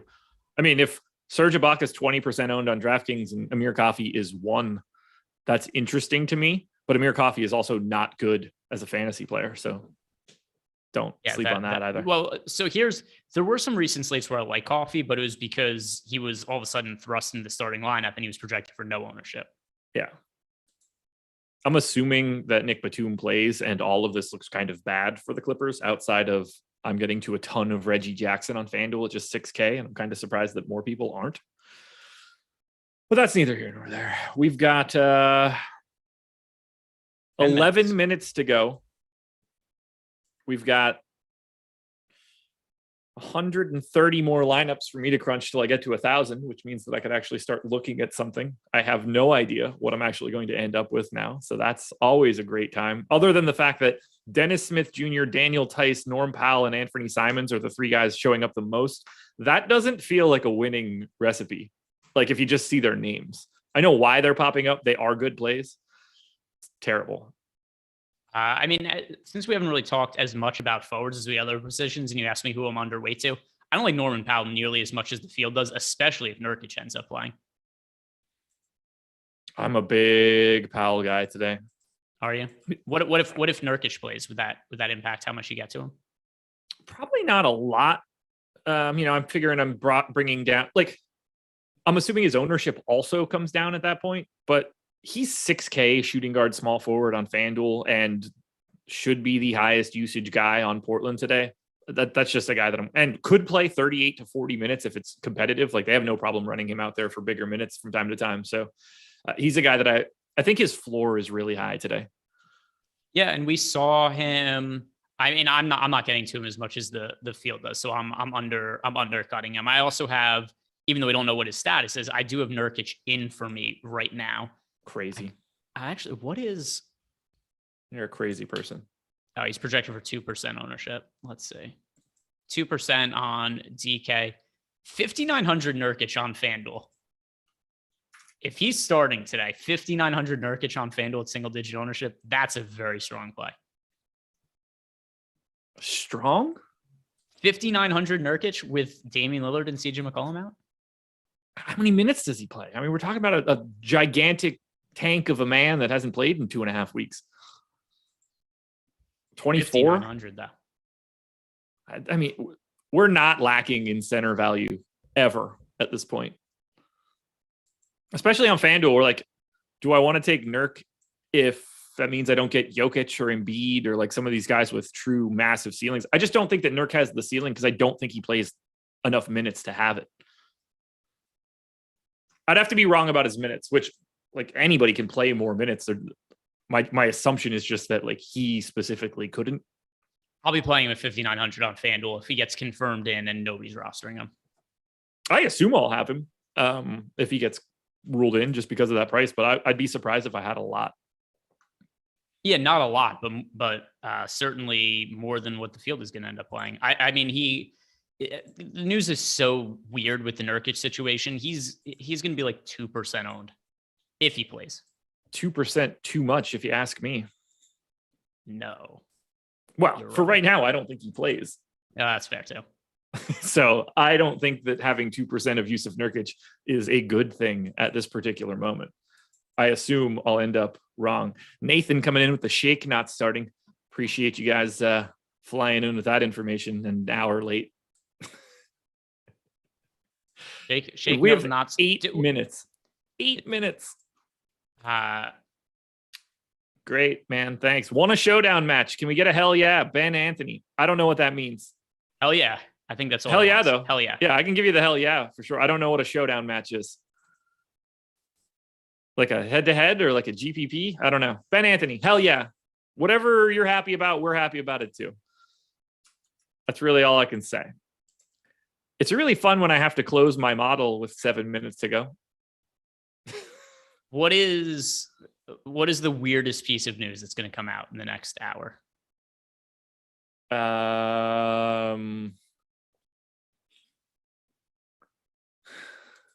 I don't want to say it out loud because like I don't want chat to hear it and think that I'm saying that it happened, but like something stupid like Luka out. I'm going to say Towns plays. Okay. Is Josh Hart getting slept on? Ingram questionable, going low owned. I'll be getting to him for sure. So Josh Hart is 6,800 on DK. On FanDuel, he is, what is his price on FanDuel? No, he's not being slept on. He's 7,600 on FanDuel and 68 on DK. Apparently, people are quite mad at me for not knowing what a showdown match is. I've been called a moron for it, which is nice.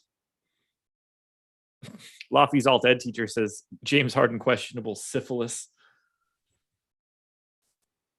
That'd be a bummer for old James there. All right, most exposed guys. I think we could probably talk about that since we only have 6 minutes to go.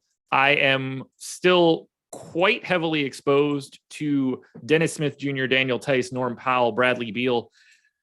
8% Anthony Edwards. I have 5 times that. I'm fine with it.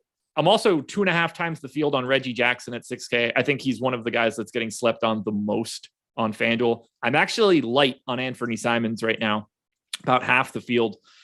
Fading the bigger chalk of Serge Ibaka, KCP, DeMar DeRozan, who I always get wrong, and Denny Avdia at 5,200, which doesn't feel the best right now, but I'm not ultra brokenhearted about it. For me, Simons, Harden, Anthony Edwards, Marcus Morris, Naz Reid, Daniel Tice, Nikola Jokic. I'm going to go ahead and put my lineups in. Seems like a good strategy at 655.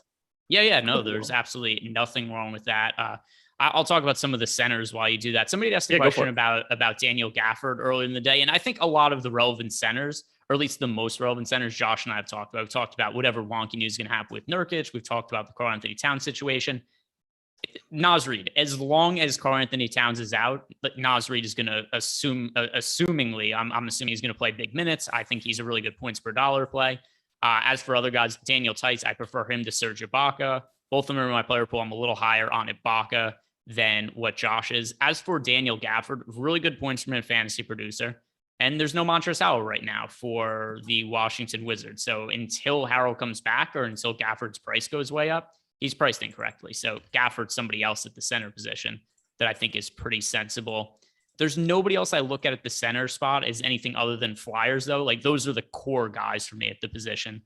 Josh, I don't presume you were listening to me, but is there anybody at the center position who's like way off the board that you think you're going to get to a lot of? Yeah, okay. I saw. I'll answer some of the super chats. Fine. chats. We could answer other questions too. This doesn't have to become a paid show, by the way. Yeah. Super chats from Jay Antonio. Hey guys, I have one guard slot on FanDuel. Who should I fit in? Reggie Jackson, Bledsoe, or Powell? That is Reggie Jackson for me. Josh might say Powell, but I know you like Reggie Jackson as well. Yeah. I mean, I don't know it as like, I like Reggie Jackson a lot. given his ownership. It just sort of depends on what's in the rest of that lineup. But Norm Powell is the best play of that three, like in a vacuum. Also, Ben Anthony with another one, captain showdown on DK. Another hell yeah. Hell yeah. Hell yeah. Hell yeah. Yeah. Let's just that's what we just do for the rest of the show. Read super chat, say hell yeah. Devin RJJ for Yahoo, Morris Senior and Baines or Edwards and Reed. I think we answered that one before. Edwards and Reed. I'm almost positive we answered that one. I'm getting way too much Larry Nance right now, and I'm trying to save it. Is LaMelo a good GPP play? Yeah. So the answer is he playable? Yes, but I'm not getting. Also, what site are you talking about? That's something else that's going to impact this. But I think that LaMelo is a much better play on FanDuel than he is on DraftKings. So on FanDuel, LaMelo is 9,400. Over on DK, LaMelo is 9,500, but there's also more positional flexibility. So on DK, I just have more of guys like Luka Doncic. I have more of James Harden. I have LaMelo in my player pool. There's just other pay-up guards that I prefer to him. Are we caught up? Are we, Jordan, could you nod if we're caught up on super chats? Hell yeah, he says. Hell yeah. I think we might need to turn those bad boys off at like 6:45. And I don't want people to think like we're missing out on it or something like that, but it gets to be a little scrambly late. Like for right now, I am about to get my lineups in. I'm good now. I'm good now. Okay. There's a couple questions in Discord that I was going to read off to make sure we got to that. Yeah, hit them. What do y'all think of Beal or Luka? I prefer Luka to Beal, which I don't even think should be some sort of indictment on Bradley Beal or how well he's played point guard as of late, but I prefer Luka. I have him project for more fantasy points. Another super chat from Ball DMDO. Oh, hell yeah. Thanks for everything. Hell yeah. JEW is asking for DraftKings single entry, Edwards and Gobert or Jokic and Nikhil Alexander-Walker. It depends if Brandon Ingram plays. If Ingram plays, it's pretty clearly Jokic and Nikhil Alexander-Walker for me. I don't have nearly as much interest in Nikhil Alexander-Walker if Brandon Ingram ends up playing. Well, I got my final exposures. Not ideal for a couple of these guys, but it's fine. Highest owned guys: Dennis Smith Jr., Daniel Tice, Bradley Beal, Norm Powell, Anthony Edwards, and Reggie Jackson at the exact same amount. So I'm happy with that. Jayshawn Tate. So that Edwards, Jackson, Tate thing, I have pretty big stands on all three. I don't mind having a big stand on any of those guys given their current situations for all of their teams. Biggest fades for me: Anthony Simons, Serge Ibaka, KCP, DeMar DeRozan, Kuzma, Denny, Trey Young. Guys I'm most over on: Edwards, Jackson, Tate, Vanderbilt, Powell, Tice, if any of that ownership is correct, Beal, and DSJ. A lot of flyers, though. Caleb Martin, sub 10% owned Jokic, Tyler Hero, Larry Nance. I'm here for it. We locked, man. We made it. Now we just wait for chaos, right? Yes, we do. We didn't talk about him at all. Did you get to Nick Claxton now that LaMarcus Aldridge is out? A very little amount, not anything significant. Yeah, I got about 7% right now, but it's less than 10%. He could play a ton. Another Monday down, man, with not as much chaos as we normally get. I don't think it was too bad, right? No, it's just because the chaos didn't happen during the show. It's coming. 1,000 likes, which is awesome. $100 in super chats, which is awesome. Greg, anything else you want to touch on before we get out of here? Oh, hell yeah. Good luck today, guys. Hell yeah, everybody. Good luck tonight. Thanks, Yahoo. Win some money. NFL Live Before Lock coming up in 15 minutes.